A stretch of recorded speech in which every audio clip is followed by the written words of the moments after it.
gosh, your chat's so much nicer than mine.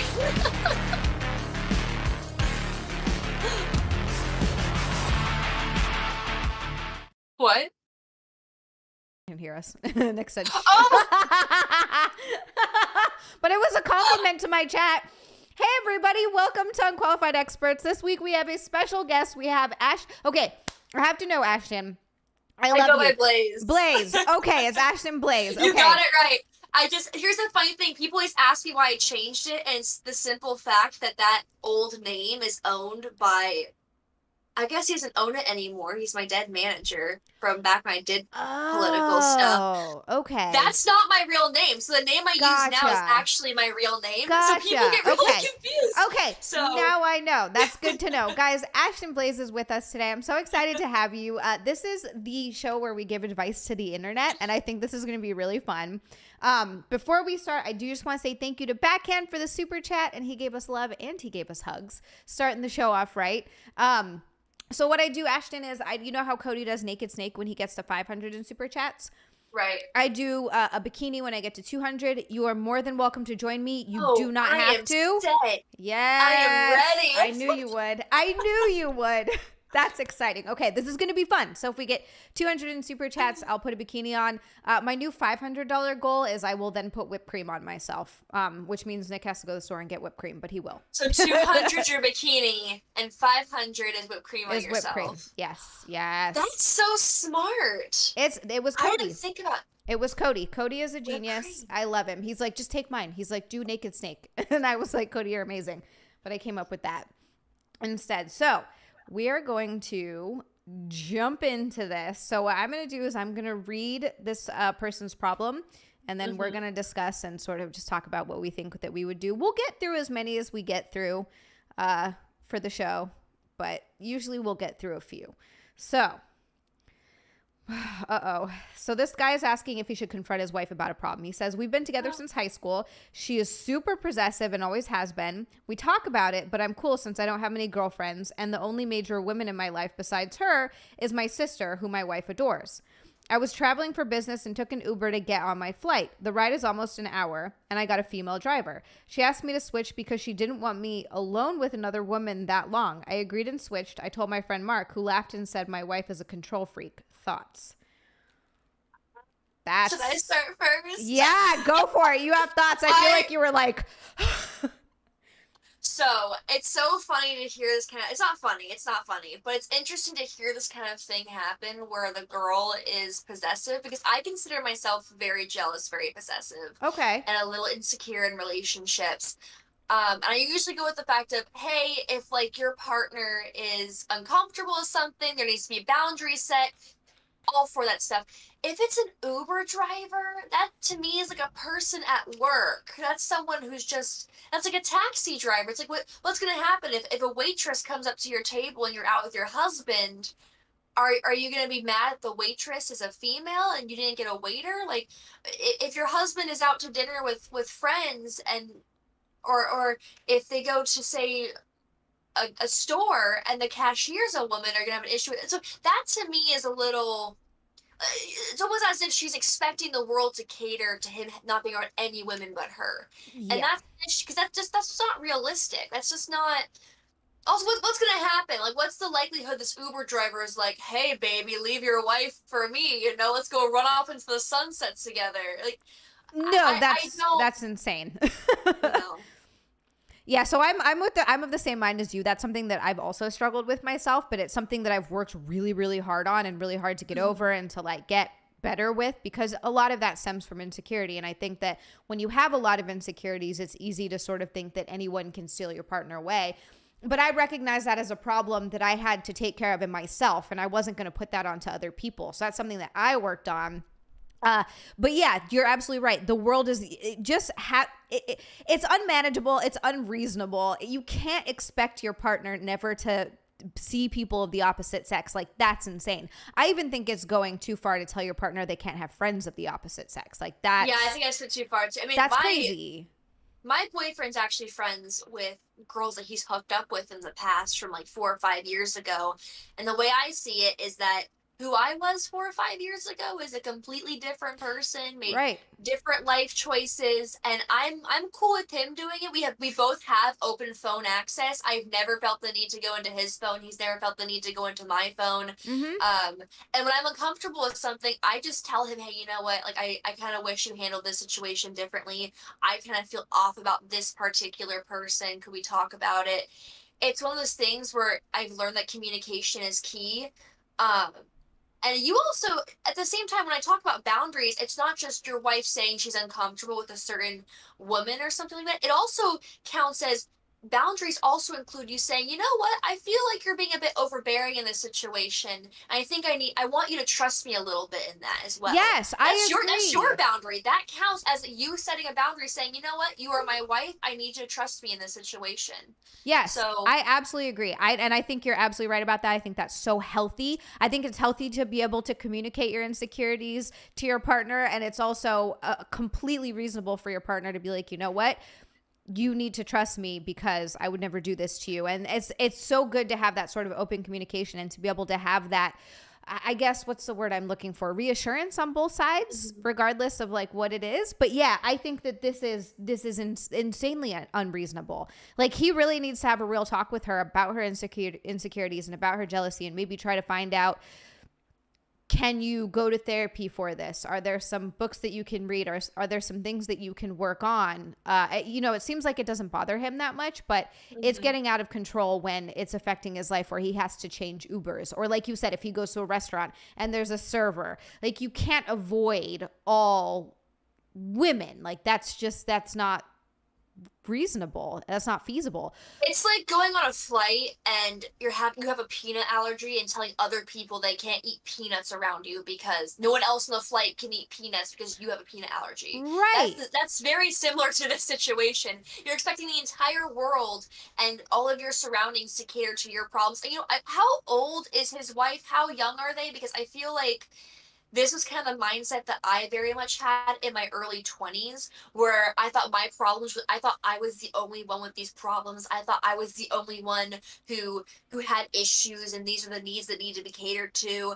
I think when you're in your early 20s, you definitely have that sense of what is going on in my life, like Right. how can the world cater to me? So I wouldn't be surprised if they were in their early 20s. Um, if Yeah, let's not, see. you definitely need to talk to either a go to couples counseling, have more communication with this. But if he's already having communication with her, I'm not sure what else he could do. Yeah, well, that's the thing. There isn't much else that he can do. It seems like he also bends over backwards to accommodate her requests, but I feel like all that's doing is enabling her insecurities, and I think that that's not necessarily healthy either. It doesn't say how old they are. It does say that they've been together since high school, though. So that's the thing. Like, you've never really had. I feel like. And I'm not knocking being with someone since high school. I think if you find the person that you love and you want to be with them since high school, that's great. That's beautiful. But I think that a lot of times you learn a lot within those first few relationships since high school, in those formative years. That's where you sort of learn about boundaries and jealousy and sort of work through all of that stuff. Godzillatron and a couple of other people have said this in the chat too. If she is that controlling, it might be because she's cheating and projecting on him. A lot of people say that, and that's definitely something that happens a lot, but it's not necessarily in every situation. Sometimes it really is just because of like insecurity. Insecurity, I think, is That's the main a one. big one. Definitely, I feel like that has happened, especially in situations that I've been in where I've been accused of like being unfaithful, and turns out that person was being unfaithful, or that person was, trying to hide something, not necessarily being unfaithful, but trying to hide something from me they Right. didn't want me to know. But most of the time, 90% of the time, it's out of insecurity. They don't want to be alone. They have a fear of abandonment. They see something in themselves that they have issue with. So Yeah. I think I'm definitely gonna stick to the insecurity thing. If you guys have been seeing her since high school, I wouldn't be surprised if this couple was very young, or if she was very young. But Mm-hmm. also, what you said is that if you've been together since high school, chances are they're the only two people, like they're the only couple, that's the only relationship they've ever been in. They haven't And learned so from the maybe, mistakes of past right, relationships yet. exactly. Oh my goodness. It's so funny how I always tell myself, man, if I can go back in time and wish I never did this or didn't do this. I do say that a lot, but at the same time, I would have not have learned from the mistakes that I have done, because a lot of the Right. mistakes that I have made, a lot of the situations that I've gotten myself into were my own fault and my own bad behavior and my own insecurity acting out and just my own bad choices. But unfortunately, we have to make those bad decisions in order to better ourselves as people.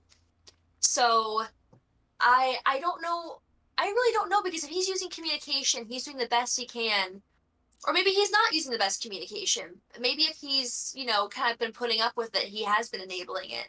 Yeah, it does. It seems like he's definitely enabling it to an extent. And I think it's okay at some point when you're talking about it and trying to be open for you to sort of gently reassure the person or try to maybe make some concessions. But I feel like there has to be a line. Like there has to be, it's a little bit different maybe with your wife being like, I don't want you to go to a strip club versus you can't ride in an Uber or have a female waitress. Like Right. those are kind of different things. And there are some people who are perfectly fine with that kind of stuff.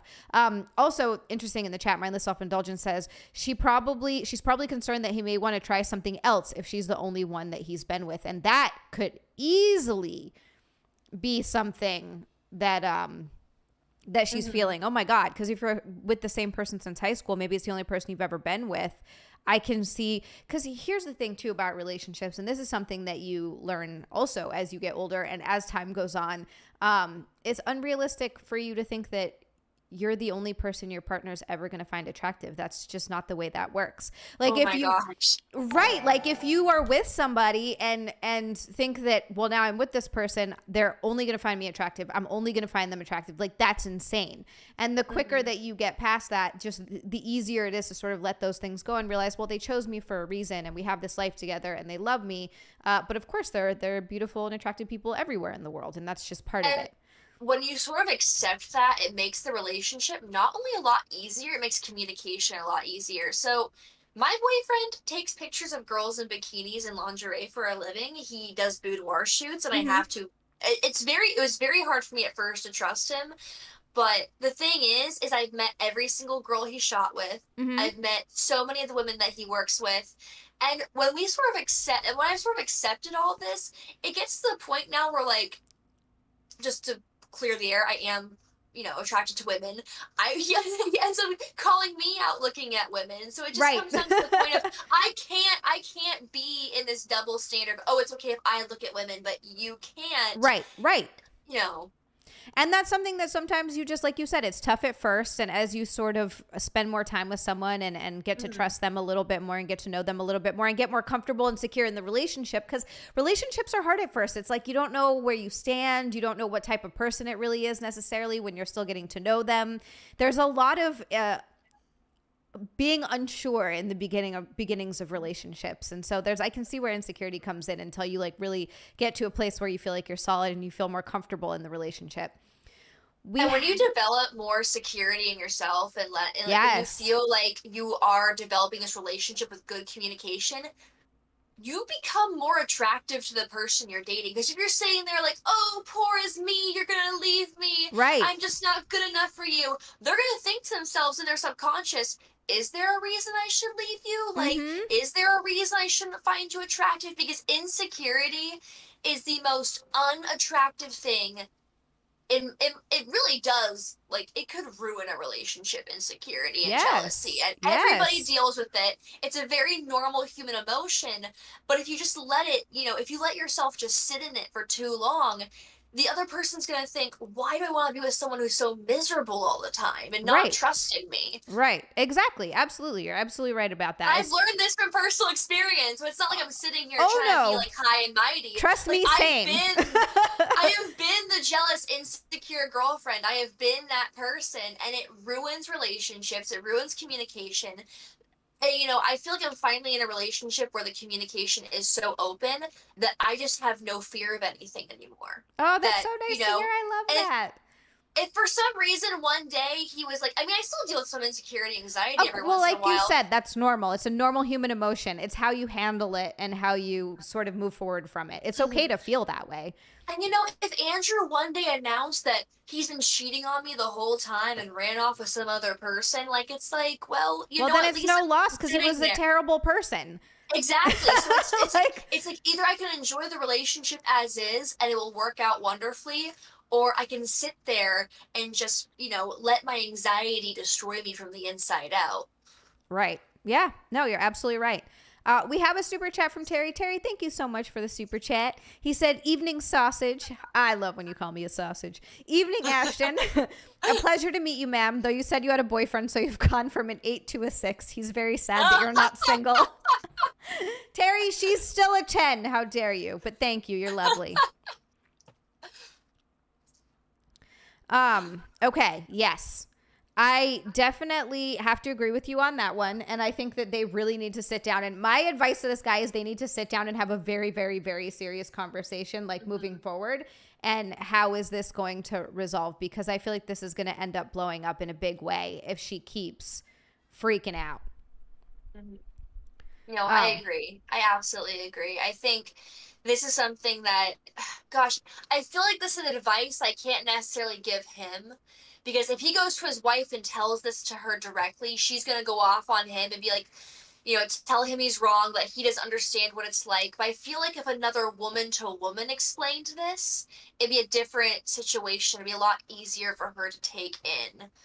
So this is more. I feel like the best I can do is give advice to her because there's no way a man can say this to a woman. Because the thing is if a man were to explain to his wife, "Hey, you're being too jealous, you're being too insecure," it's just gonna probably make things worse, unfortunately. I do think that going to couples therapy is a good idea, though. Yeah, and talk, if a Yeah. professional were to talk to her about this, then it would be a lot easier. And trust me, therapy does wonders. If you have never been to therapy or have had a good relationship with a therapist, it will do you wonders. Yep.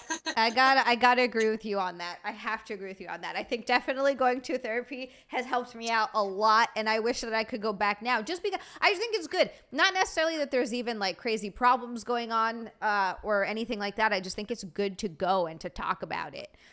Talk about your life. Talk about the shit that's going on. We're going to move on to the next one. So this one, I read the first line and I'm already like, I don't know what to even say to this. What are some gender neutral terms that can be used in bed? Just a bit of insight. I'm currently dating a gender non-conforming individual, and during intimate moments, we both mentioned that we enjoy dirty talk. Well, when it came to the moment of truth and we were both getting quite into it, my partner then looked at me and told me I should whisper something dirty into their ear.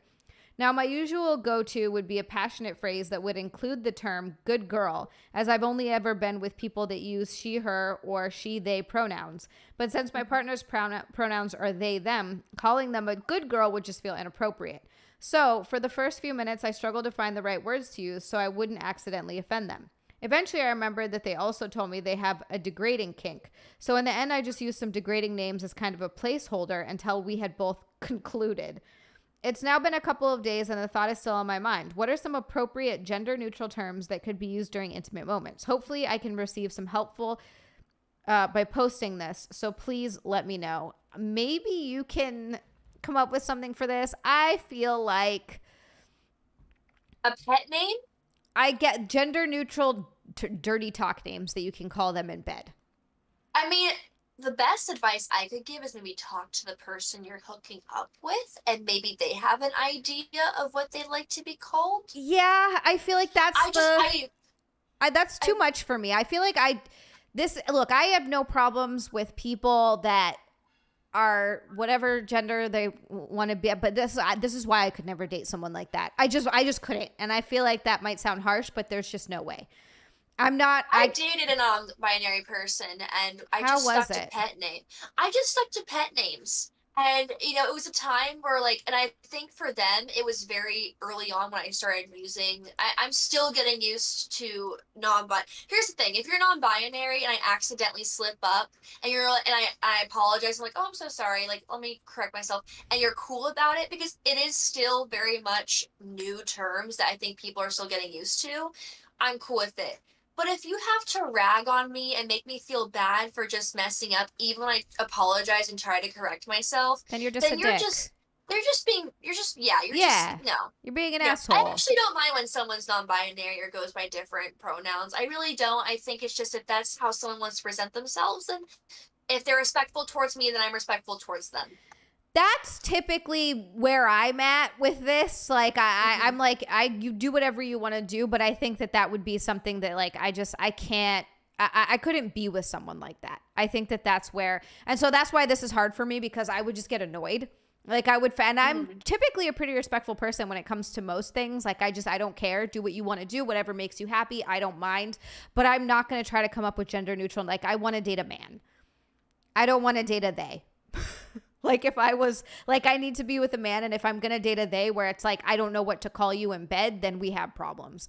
Like I just Mm-hmm. I don't know. That's where I stand on that. Do what you got to do, what you want to do, but I'm not going to be a part of that. So I feel like with this, that's a tough one because I don't have any. I don't have any.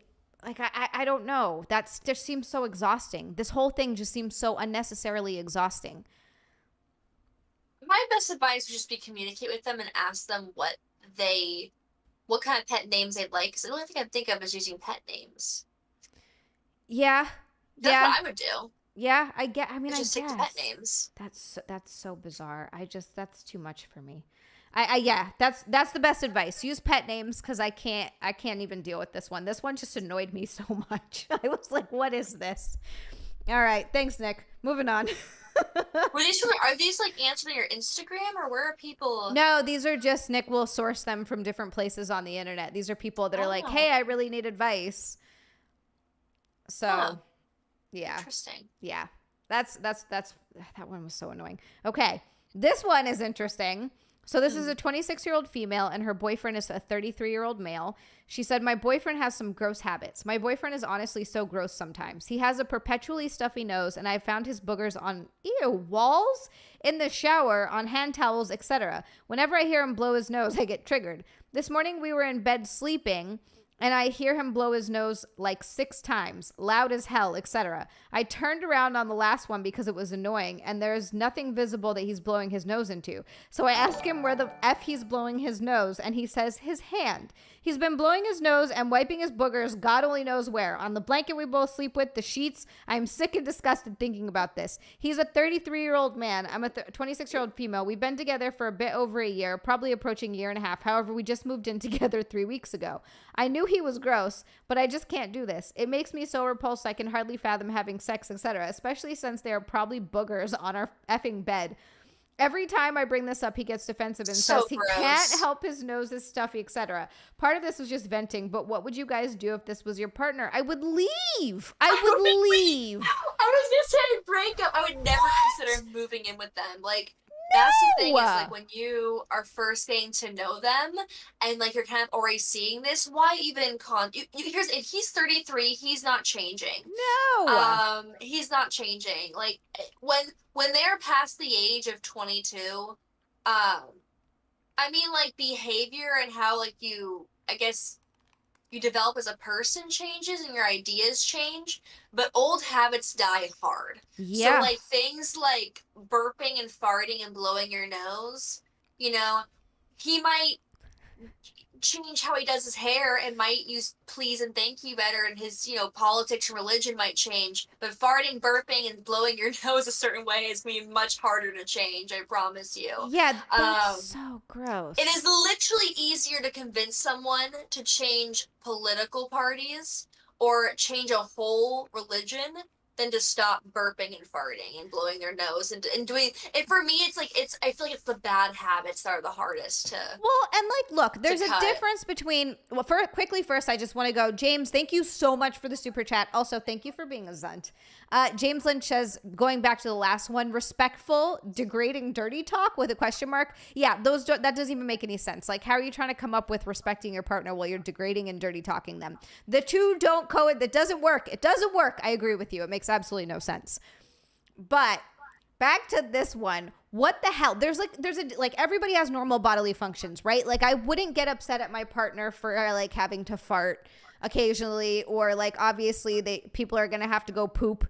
You know, that's all normal bodily functions. People are going to have to blow their nose. But there's such a huge difference between people who like blow their nose into a tissue and put it in the trash versus someone who blows his nose into his hands and just wipes it on whatever is nearest to him. Like, I don't understand. That is so nasty. That's so disgusting. I don't care who's doing that. I don't care if it's a guy or a girl. I just don't understand the idea of picking your boogers and just wiping them all over the place. That's a few people in the chat said it. That's a toddler. You're dating a toddler. That is a grown 33-year-old man. And you're absolutely right. You're not going to change him on this. Get out, because it's only going to get worse from here. And the fact that you're already repulsed by him and don't want to have sex with him is like the worst sign. Terrible. Yeah, it's not gonna work out. It's not gonna work out, honestly. Like, these are all things you can go to the restroom to. I'm not gonna explain why someone should not blow their nose into a bed sheet, but I will say this, that that's not changing. That is like, you are living with a giant toddler. That's not okay. That's disgusting. That's basic human hygiene. Like, it's so funny to me whenever I talk to like my female friends who are married or in long-term relationship, and they say, men are so gross, aren't they? I'm like, are they? Because not every man I've been with is like that. They don't just fart and burp. I mean, like, when they get used to me being around, they'll fart around me. I mean, I'll fart around them. But burping and farting is different than blowing your nose on your sleeve or, like, just spitting on the ground. Yeah, like, imagine they'll tell me the nastiest things. Like, oh, yeah, they just, like, they'll rub like their butt crack with like dirty socks or something. Like, that's not okay. Like, why would you put up with that? No. That's so gross. That's kind of like, so nasty. When I first started dating Nick, he's giving me this look right now and he's shaking his head. There was a point where I went into his bathroom to, I think, shower, and he was like, before I went in there, he's like, don't use the towel behind the toilet. What did he do to the towel? It was his just towel.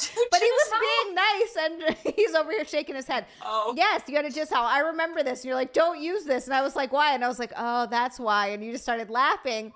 Yeah, this was like in the beginning. But I just think it's so funny because... But he was a bachelor at the time, though, right? Okay, well, like, he wasn't... Like... Yeah. It was like a sex towel that we'd use after sex. And so he was like kind enough to tell me, this is specifically for sex towel. Do not dry yourself off with that towel, which is so funny. But was he washing the towel at least? Yeah, of course. Okay. Yeah. Because there are some men that will wipe that up when they're done on you, and they will just leave it. No, you got to wash it. You have to wash it, but then you don't want to use it there are for when you get out of the shower. There are stories from my friend who they'll tell me things about their husband like it's no big deal. And I'm like, no. Did their mothers never raise them to shower or to say please? I don't understand. Yes. Not the jizz towel. Just kidding. It's not a jizz towel. 200 Watt Studio, thank you so much for the super chat. He said, Zia, that dress is perfect on you. Thank you, 200 Watt. I have yet to wear this dress anywhere. I just got it. I got it like a year or two ago, and I haven't worn it, but it's got a little... That's so cute. And it's got a little in the back. That's cute. Where's it from? I think it's Halara. I got it Halara on... I love Halara. I have a discount code if you ever want to use it. Oh, thank you. I actually would. I'm an ambassador for them, so... That's amazing. If you ever want some deals, let me know. I will. Thank you, because I really like their stuff. But yeah, that's so disgusting. I just don't get the whole concept behind not being able to... That's the same sort of thing of like when... It's not cute. Like, I don't mind cooking. I am a better, like, the way that I cook is a certain way that, like, Nick won't cook. I don't mind cooking. He typically does the dishes and cleans up afterwards. Like, it's very give and take, but I don't understand. It's not cute when a guy can't cook. It's like you need to be able to take care of yourself. It's not cute when you can't cook or you can't do laundry. And I've dated guys like that before. It's like, dude, you're an adult human being. You need to be able to take care of yourself. Like, I'm not your mother. I'm your partner. You need to be able to make yourself a meal if I'm gone, because this is ridiculous. There are too many guys out there who I think they talk about wanting a trad waifu, for example, and the truth is they don't want someone who's traditional. They want someone to mommy them. Because I've been in relationships with guys who they wanted someone traditional, and what that actually meant was they wanted to play video games on the weekends while I did their cooking, their laundry, their dishes, everything.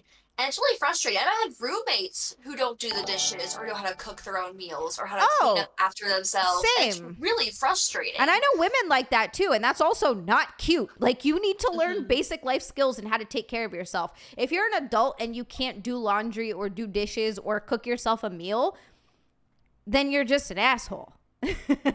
Look, outlaw too. I do not mind cooking. Like, I don't mind being the one that makes dinner because I find recipes and like I make like it's fine. It's not a big deal. But if you can't do it and you expect the other person to do that and take care of everything, whether you're a guy or a girl, I think it's regardless. That's just a normal. So if you don't know whether that's why this guy's just giving me toddler vibes. He doesn't know to blow his snot into a tissue and throw it away. What else can this guy not do? I just feel like there's got to be other stuff. Terry, thank you so much for the super chat. He says, I may be old-fashioned, but I believe in being a gentleman. Hold open doors, please and thank you. Be clean, organized, pull out a chair, etc., etc. Yeah, I don't think there's anything wrong with that stuff. I also hold the door open for men and for women. I don't mind if a guy does. I'll hold the door open for a guy. He'll hold it open for me. I just think it's a common courtesy between people. I don't need a guy to be like, I'll get the... But, or like to pay for everything. I don't mind paying half. Like, I don't mind any of that stuff. But I think there's a point where you just need to be an adult. And part of being an adult is being clean. Basic hygiene. Basic hygiene, being organized. Like, regardless of your gender, get your freaking shit together. Like, god damn. Be my mommy and you better take it. Oh my god, Jay. Why do I read your comments ever? Oh god.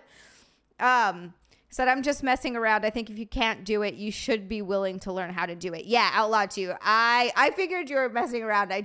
I agree with you.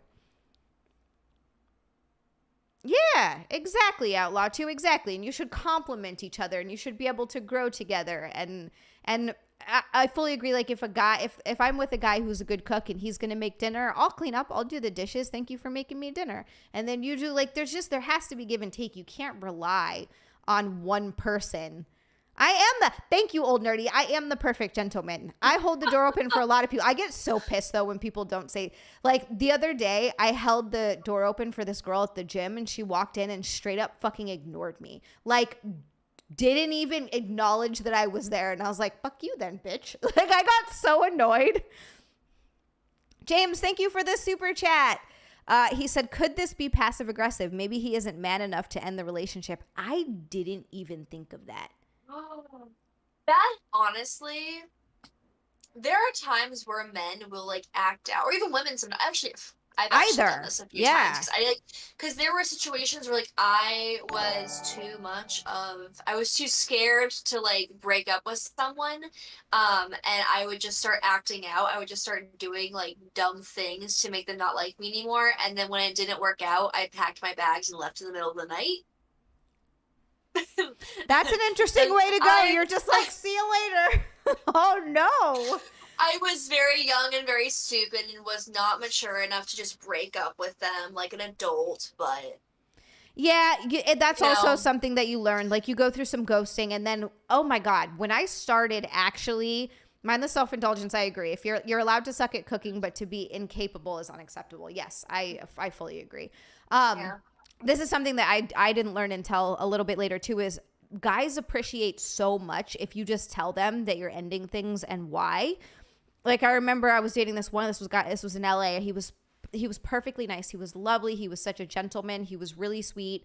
I just didn't feel anything for him. And when we ended things, he actually did. I actually did it face to face with him. And it was really hard for me because I was nervous. I didn't know how he was going to react. I was really young. And he was just so sweet about it. He's like, thank you so much for telling me. He's like, is there something that I could do different moving forward? He's like, just the way he said it, I was like, it's not you. There just isn't anything here. I'm so sorry. And he was like, okay. And he was just, and then I found out the more I started doing that, the more they just really, really appreciate it. They like, the reaction is always good. It's never been bad. So to all the men that I dated in my early 20s who I just one day just You're like, sorry. I am sorry. I am so sorry. It just I wish I was much more mature back then. So I apologize. Look, it happens. Guys do it too. It sucks. There are so many things that I regret and feel terrible. Like I broke up with a guy over the phone on his birthday once, and that was just the worst move ever. It was such a weird time in my life. You were the girl. Oh, it was you were the awful. girl, Scott, Nora, and was Nick and Nora's Infinite Places. I don't think I've ever seen that. Oh no. Oh my gosh, it's got Michael Cera in it, and he's like leaving his ex-girlfriend a million voice messages. He's like, I can't believe you broke up with me on my B-day. Oh no. Okay, we hadn't been dating that long. And look, I don't have a real defense for this. It was just weird timing. It was bad timing. I didn't want to go meet his grandma because he wanted me to come out on his birthday and meet his grandma. And I was like, we'd been dating for like 2 months. And I was like, I don't want to come meet your grandma and then break up with you the next day. Like, it just seems so cruel. So I broke up with him then on the phone, and it was his birthday, and I felt it was horrible. So like, you're going to hurt people along the way in your life, and it's just hopefully you learn from it and you're like, wow, that was such a dick move. Russell Hall, thank you for the super chat. He says, okay, what if a guy is extremely good looking and literally gives the world's best cunning linguist, cunnilingus, but he blows his nose on the bed sheets? I still want to date him. Yeah, I think that would ruin the cunning linguist. I think that would ruin it. I feel like that would take all the points away from it. Because I have vibrators that work just as good. And being good looking means nothing if you're terrible. Like you could be the best looking guy in the world. I've seen good looking guys who are just arrogant douchebags, and they're not good looking anymore after that. The thing is, Zia, you can't say that though, because me in my early 20s, I would like date, I guess, below what I thought my hotline was, thinking, oh, the lower than the lower than average guys are always the funny, nice guys, and then those guys would be the ones that end up cheating on me. Yes. So you can't see that either. I know. Always like when you date below like what you think you should date, they always end up like being not the nice guys. And then whenever I dated a hot guy who was like actually my physical type, it ended up being a perfect match. I think you just, definitely need to throw, I try not to even have expectations like that. Attraction happens sometimes because of how great a person is. Like sometimes you meet someone and maybe the attraction isn't there, but as you get to know them, it comes because they're awesome. And then sometimes you're attracted right off the bat, and then it turns out you just have to learn as you go. I don't know. I don't really I guess something that I've learned also over dating is I would never exclude someone from dating them based on anything really, like height or. Well, you know what though? Everyone has different types. So like, what's your type? I love East Coast. I love East Coast Italians. Love them, love them, love them, love them, love them. That I didn't realize that until I got here. I met Nick. He's Italian from Brooklyn, and then every guy that I've ever found attractive since then here, I find out they're Italian from somewhere, Staten Island, Brooklyn, Boston. I don't know what it is. I just love them. Not the Jersey Shore type, but like there's a look that they have. Not the Jersey Shore type. Not that. But there's like, I don't know what it is. I don't know what it is. But typically before that, I liked kind of skinny, kind of pale, kind of nerdy. And then I got here and I was like, I love East Coast Italians. I love all of them. See, I love guys that look like Spencer Reed from Criminal Minds. Wait. Like, that is my celebrity. I love the tall, lanky, like very nerdy guys. I love nerdy guys. And I never dated one because I was afraid that if I dated a guy I was too physically attracted to, they would break up with me and my heart would get broken. So I always end up dating like these hobbit-looking dudes. And now I'm dating someone who actually looks just like Spencer Reed from Criminal Minds. Okay, I know who you're talking about. Friend. He is very cute. Sometimes you just, and sometimes you find that you're attracted to someone that's like kind of outside of your type, and it's just that the way that it works. Like chemistry can't always be explained. We got another super chat here. Reese, thank you so much for the $20 super chat. He's helping us get to bikinis because he said Zia is a dream in a bikini, but Ashton is a hot mystery draped in hotness. Gotta help get bikinis. Reese, thank you so much, and thank you for the lovely words. We got a dream in bikini and a hot mystery draped in hotness. Ah, I like that. I love that so much. And we have a new member. Thank you so much, Master Lions, for becoming a heathen. Welcome, welcome, welcome to the heathens. I appreciate you so much. That's so awesome.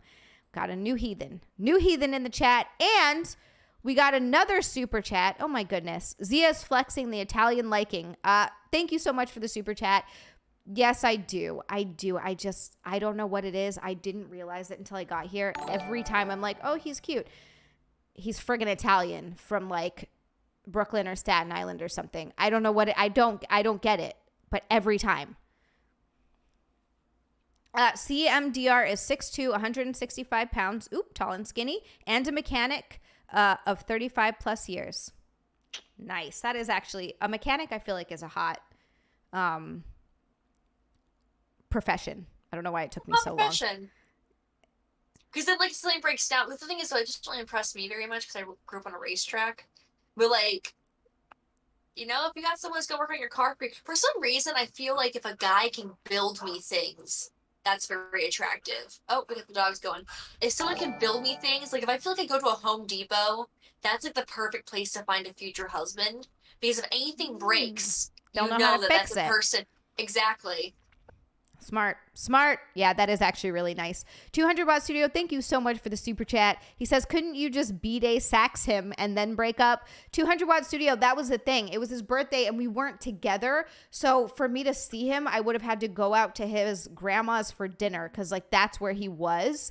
And I would have then had to go meet his grandma and then maybe bang him, I guess, and then break up with it. I just felt like it would have been terrible. And I feel like we need to... I just needed to rip the Band-Aid off. It was unfortunate that it was over the phone, but it needed to happen. Like, meeting his grandmother, too, so that his grandmother might fall in love with you, and then if you want to break up with him later, you're breaking his grandmother's heart at that point, you know? Yeah, that would be terrible. What if she really liked, she probably wouldn't have. She would have been like, this whore. No, I'm just kidding. Just joking. Zia loves blue-collar stiffs. You know what? Blue-collar guys are hot. Russell Hall, thank you so much for the super chat. He says breakup etiquette should include anal. Here's your consolation prize, my beehole. Get in there. I would probably make it sting a lot less, right? That would hurt less. Oh, God. It's one thing I'll never do. I've never done, I just, the idea of something going up there, like, it just sounds painful. It can be great. It can be painful sometimes, but it can also be great. I'm going to switch out my headphones, though, because Nick got me these new ones, and they don't go over my ears. I hate these. I'm going to try these out. Okay. Ooh. Yeah. We're doing a switcheroo.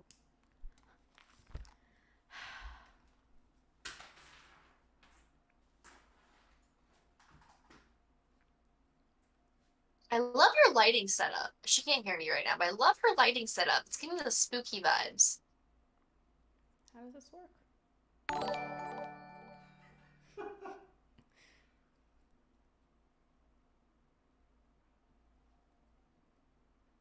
don't think that's how it works, but sure, maybe. Is that not how that works? I don't know. You're supposed to wrap the wire. Oh, she's struggling. I'm struggling. I'm riding the struggle bus. Having a hard time here. Yeah, you got it. Mindless self-indulgence. Did you ever think I was a lady? Oh, this is so much better.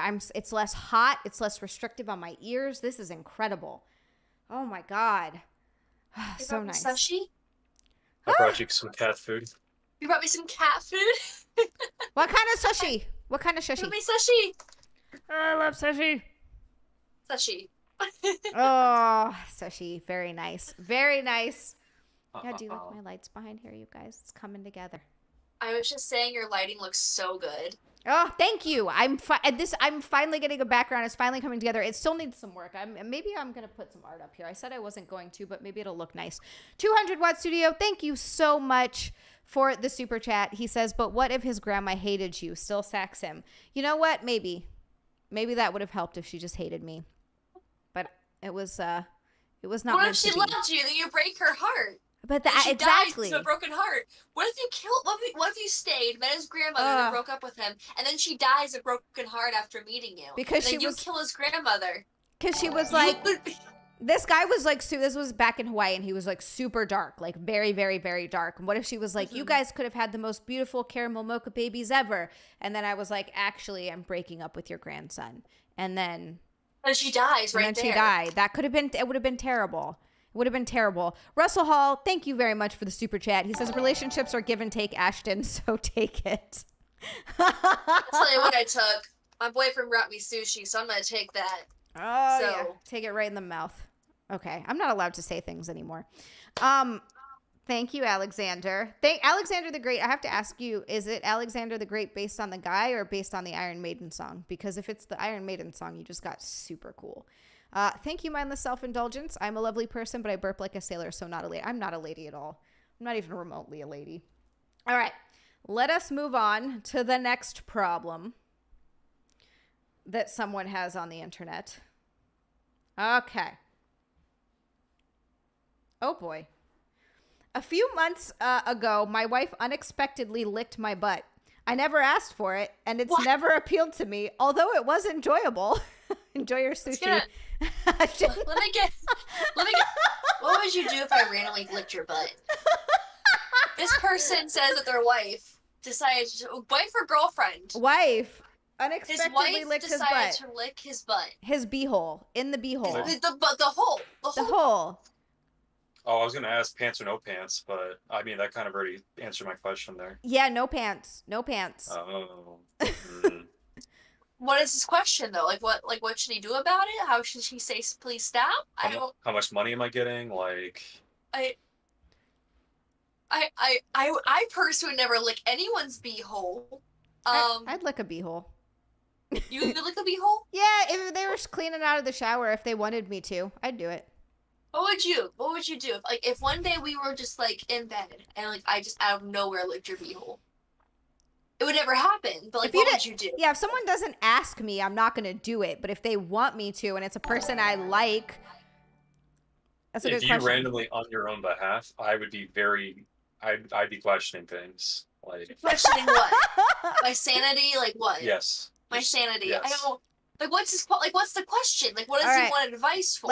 There's more. Now she has hinted that she would like me to eat her beehole. But how does one prepare to eat someone's beehole for the first time? I'm concerned it will make me feel sick and be a complete turnoff. But it's what she wants, so I don't want to ignore her request. What should I do? Make sure she takes a nice shower. She washes it out good. Get down there, spread it out, and stick your tongue in there, man. Be a man. Get in there. It's not that bad. So gross. Okay. So now this man's wife wants him to eat her beehole, and he doesn't want to say no because he wants to respect her request. But he's never done it before, and he's not sure if he even wants to. I feel like that's the topic that people should understand when the person says no to it, just because of the circumstance that's behind the literal part that's that shit comes out of. Where the poop comes? Yeah, the poop comes. The poop comes out of there? I want you to know I will never require you to touch my butthole. No, I would hope you never wanted me to either. That's a little bit out of bound territory right there. All right. Wicked Steel, thank you very much for the super chat, my dear. He said, "Wowzy, you look absolutely breathtaking." Thank you so much. That's a lovely super chat to read. Thank you, Wicked Steel, and hello. Thank you, baby. And Old Nerdy says she gave a gift expecting one in return. I see what she did there. Old Nerdy, she was smart. She was calculated. She knew what was happening. Look, I just gotta say, I don't know. To me, that was never a huge deal. I wouldn't force someone to or ask someone to even eat my beehole. But if they went for it, I'm cool with it. And if someone asked me to do it, and if it was someone I loved and trusted and they were clean, I think I'd also be fine with it. That being said, she needs to just openly communicate that that's what she wants and be ready to, serious answer, and be ready to accept it if he really doesn't want to do it. Because it's fine if he doesn't want to. He doesn't have to, but she should, in a relationship, there's the give and take. You should be able to ask for what you want. Whether they can do it or not is something that you can't be disappointed, but you should at least be able to have the conversation. Yeah, you shouldn't expect it to happen back to you. Right. I don't know. I feel like if she's if she just did it, wanting him to do it back, I don't know. There needs to be communication about that. That just feels dirty to me, and both physical and mental. You gotta have a talk. That's all it is. You gotta have a talk about it. But to me, that's just not a big deal. But I don't know. That's like when you're with somebody, you eat a beehole. Nick is pointing at me because I want Nick to pee on me, but he can't. What? I want to know what it's like. I don't know if I'll like So, me and Andrew are so vanilla. He's so sweet. He puts lighting up for me. Oh, that's cute. Gosh, brings me sushi. That's That's so the thing nice. is, I don't need Andrew to do anything kinky with me in the bedroom. The man brings me sushi and fix my lighting for me whenever I need him to. That's Not a even me keeper. asking. That's a Yeah, he keeper. is. 200 He's a Watt good Studio, thank you very much for the super chat. He says, but I'd rather we lose my grandma after we have sex. Oh, so you're willing to give up your grandma for a little bit of sex, 200 Watt Studio?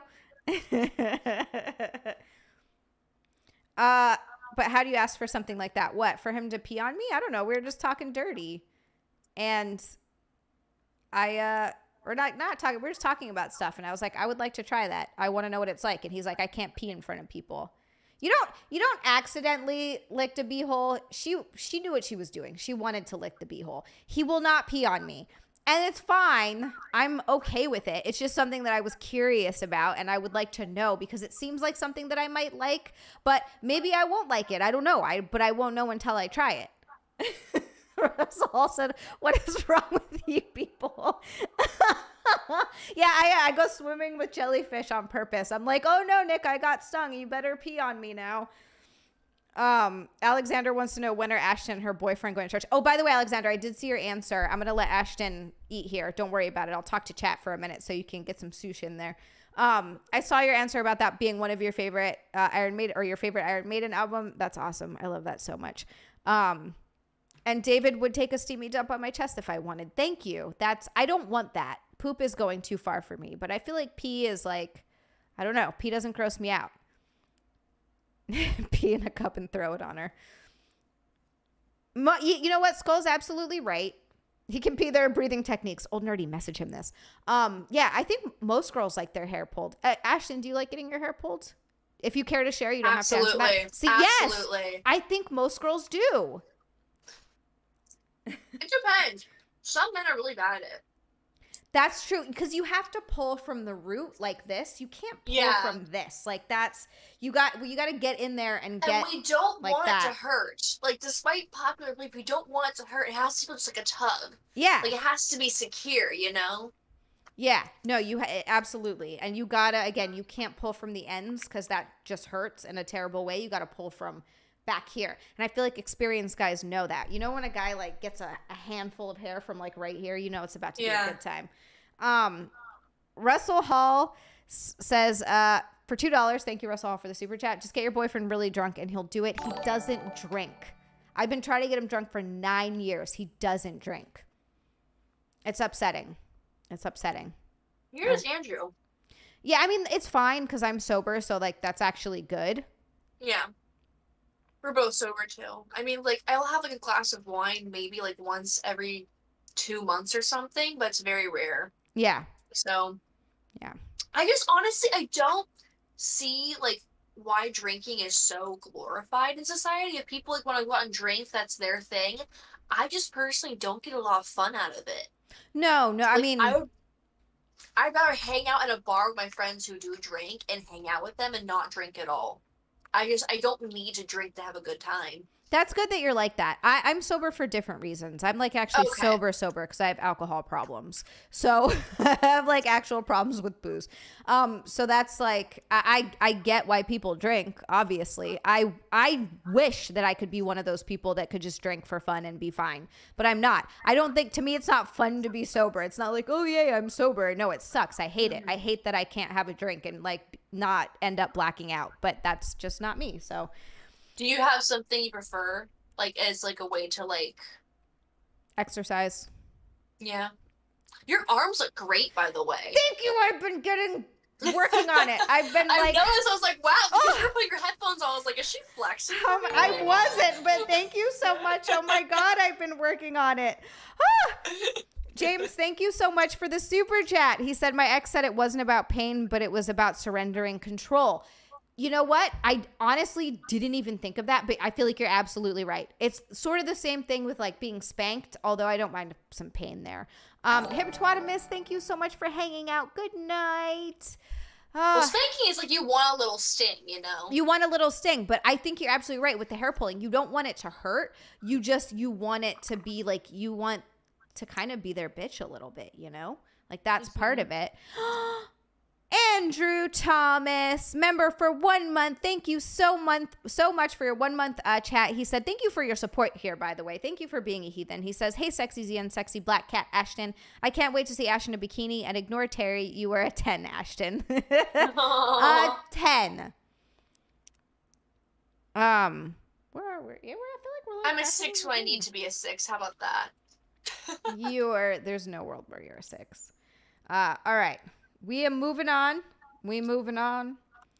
Okay. Hey, everybody. I feel bad asking about this, but I really need advice.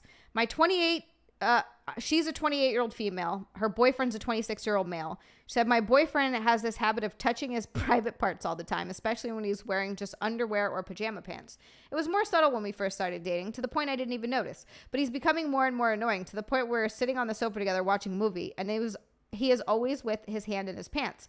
I try to cuddle with him, and he stays with his hand in his pants. Lately, he's begun to take it out and play with it, and it bothers me. We're living together. I'm totally happy with him being comfortable, but I find this a bit too much. I don't want to ask him to stop because I don't want to hurt his feelings, so I really don't know how to put this, if there is something I can do. For context, we have been together since last year. Isn't that kind of normal? Don't guys always kind of have their hand in their pants? Andrew doesn't do that. I've dated guys who do that and don't do that. I personally never had a problem with it as long as they're not doing it in public. Yeah, I don't care if it's at home. I don't really have advice for that, because I feel like he takes it out and playing with it probably in the hopes that she'll also play with it. Hi, Cecil.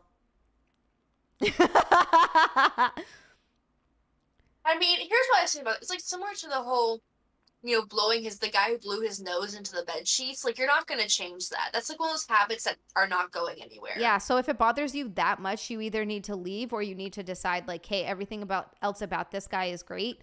So I need to put up with this. I feel like that's with every relationship, though. You get to a point where little things that maybe didn't used to bother you, didn't used to know, start to bother you when you live with them, or things that you used to think were cute, eventually they become not cute anymore.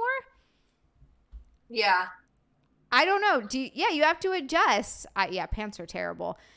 I mean, all relationships are like that. Yeah, of course. Like, there are always going to be annoying things about your partner. It doesn't matter how much you adore them. But if it's something that's bothering you so much that you feel like you don't, like the guy with the snot, that's a huge one, first of all. That's not just like a little. That's a huge one for me. There are some girls that will put up gross. with that, though, Zia. There are some girls that'll be like, oh, it's no big deal. Yeah. And it's like, okay, that's your thing, I guess. It's fine. I don't care. Do whatever makes you happy, but I could never do that. Terry, thank you so much for the super chat. He says, I don't need to drink to dine on some lady garden. A true gentleman. Terry, a gentleman and a scholar. Andrew, you get throwing me under the bus, you cheeky little chappy.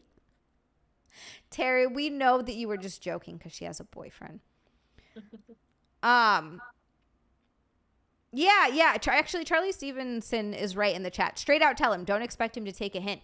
Yeah, you can't just hint at that kind of stuff. You have to come straight out and say it. And then also just be willing to, if he, like, I don't know, you got to compromise on some stuff. To me, that's not that big of it. It's not a big enough deal that I would fight for that particular thing. But that's just me, I guess. Yeah.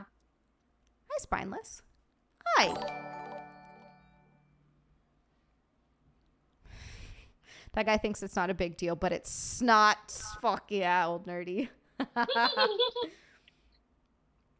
I kind of agree with you, Spike. Seriously, it seems like only idiots and children are dating nowadays because these are not adult problems. Right, like this is, you're mad because you live with a guy who has his hands down his pants. Like, I don't know.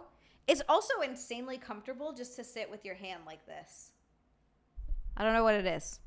It's great. Just like that.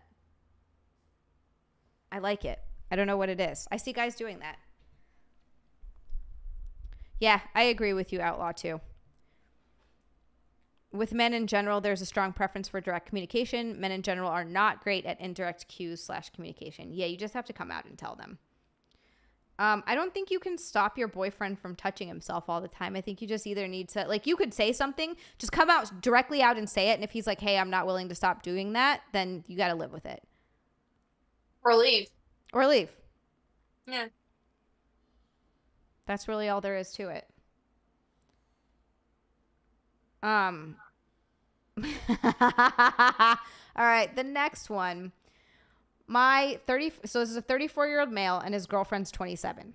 My girlfriend just welcomed a baby a few months ago. The impact of it that it's had on her tits blows my mind. They went from B's to C's almost overnight. The thing is, my significant other does not want to breastfeed.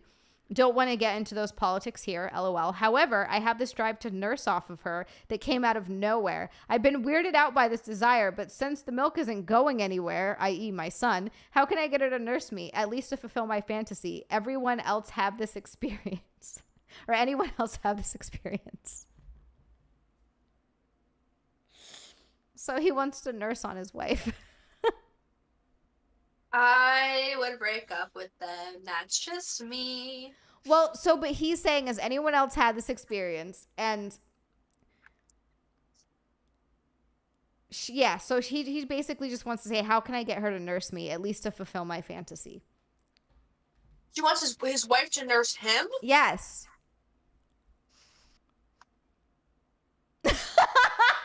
Oh, okay. Well, you know what, my dude? I'm not gonna kink judge. I'm not. It's just something I personally would not agree to. I guess communicate with her. Tell her that is something that you are into, that you want to try, and that you want your wife to suck on your nipples. Sonia in the chat just said that is extremely common. I didn't realize, I've heard of it before, Really? but I didn't realize it was that common. And Reese says breast milk is too sweet. See, Andrew is obsessed with my nipples, but like I'm really sensitive.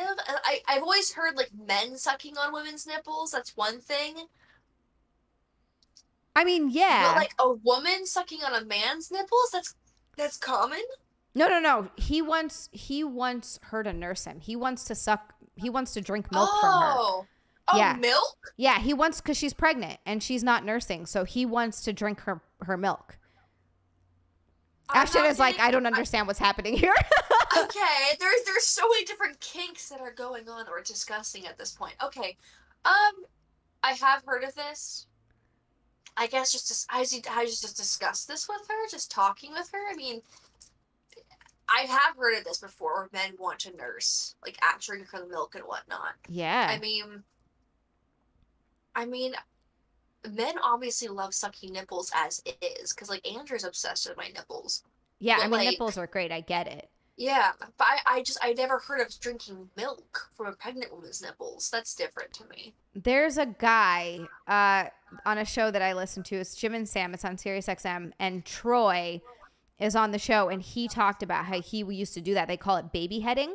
Now, I don't know if there was milk, but he met a girl on Tinder, and he would talk about how he would go over there, and this is what she wanted, not him, but he did it because she was hot, and he wanted to get laid, and guys will do stuff like that.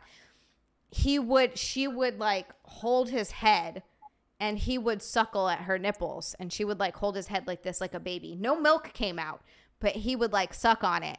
So apparently it's a thing that some women are into as well. I don't know. I think so many of these problems could be solved by open communication. So many of these things, these people just need to talk to their partner and be like, hey, this is what I want. And then you have to be able to accept if the answer is no.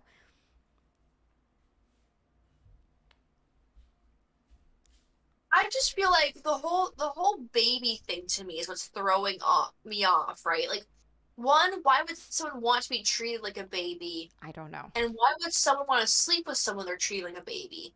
That's where I'm coming from. It's weird. I don't understand it. It has to be some kind of, like, people in the chat said it's like a mommy fetish, or like or mommy issues, or maybe there's like a surrendering control. Because like, you ever hear about those high powered CEOs that are really, really into like being a sub, like they go to dominatrix Like all the fin time. dom? Yeah, because they want to let they're always the ones that are high powered, they're in control, they have a lot of That's different, though, 'cause responsibility. I've done dominatrix work. I've done the dom stuff. Have I've you? done the fin. I have. How did you like it? I mean, it's kind of like what I do like on OF. So I've never done it in person, Oh, okay. but I like being the dom.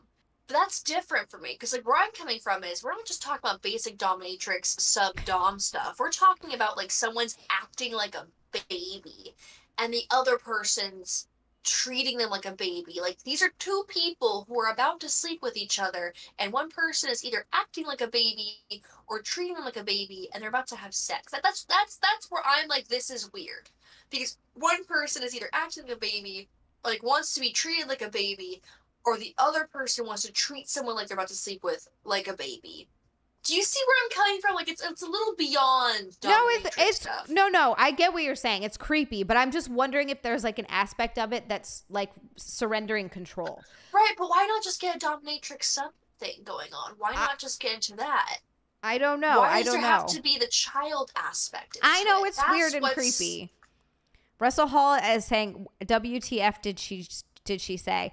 Russell Hall, what are you referring to? Definitely mommy issues. Flip her over and give her something else to think about. Yeah, I don't know. That thing is weird to me. There's another, yes, this is my argument against furries. Daniel's like, I've been saying this for years. I do agree. I think it's weird, and I'm not big on kink shaming, but yeah, if it's like the whole baby aspect of it is super creepy. Yeah, but there are some people who like I can be a dom with and I can be a sub with. So like, I'll like be a dom for a living, but like with Andrew specifically, I'm always a sub. I like being dominated in that situation. But I've never in my mind thought I want to treat someone like I'm sleeping with like a baby. I've never thought to treat someone like a baby, or I want to be treated like a baby. I've never thought that. No, it's weird, but there are people that are fully into that. So the bruise kind, that's not what we're talking about. We're not talking about a guy sucking on your tits. That's normal. All guys do that. I love it. We're talking about specifically this guy wants to nurse. Like he wants to nurse the milk from his wife. And then I'm talking about a guy who's being baby head. Like specifically it's baby heading and nursing. See, that's a nursing kink. Like that's what we're talking about. We're not talking about just sucking tits. That's a totally different thing.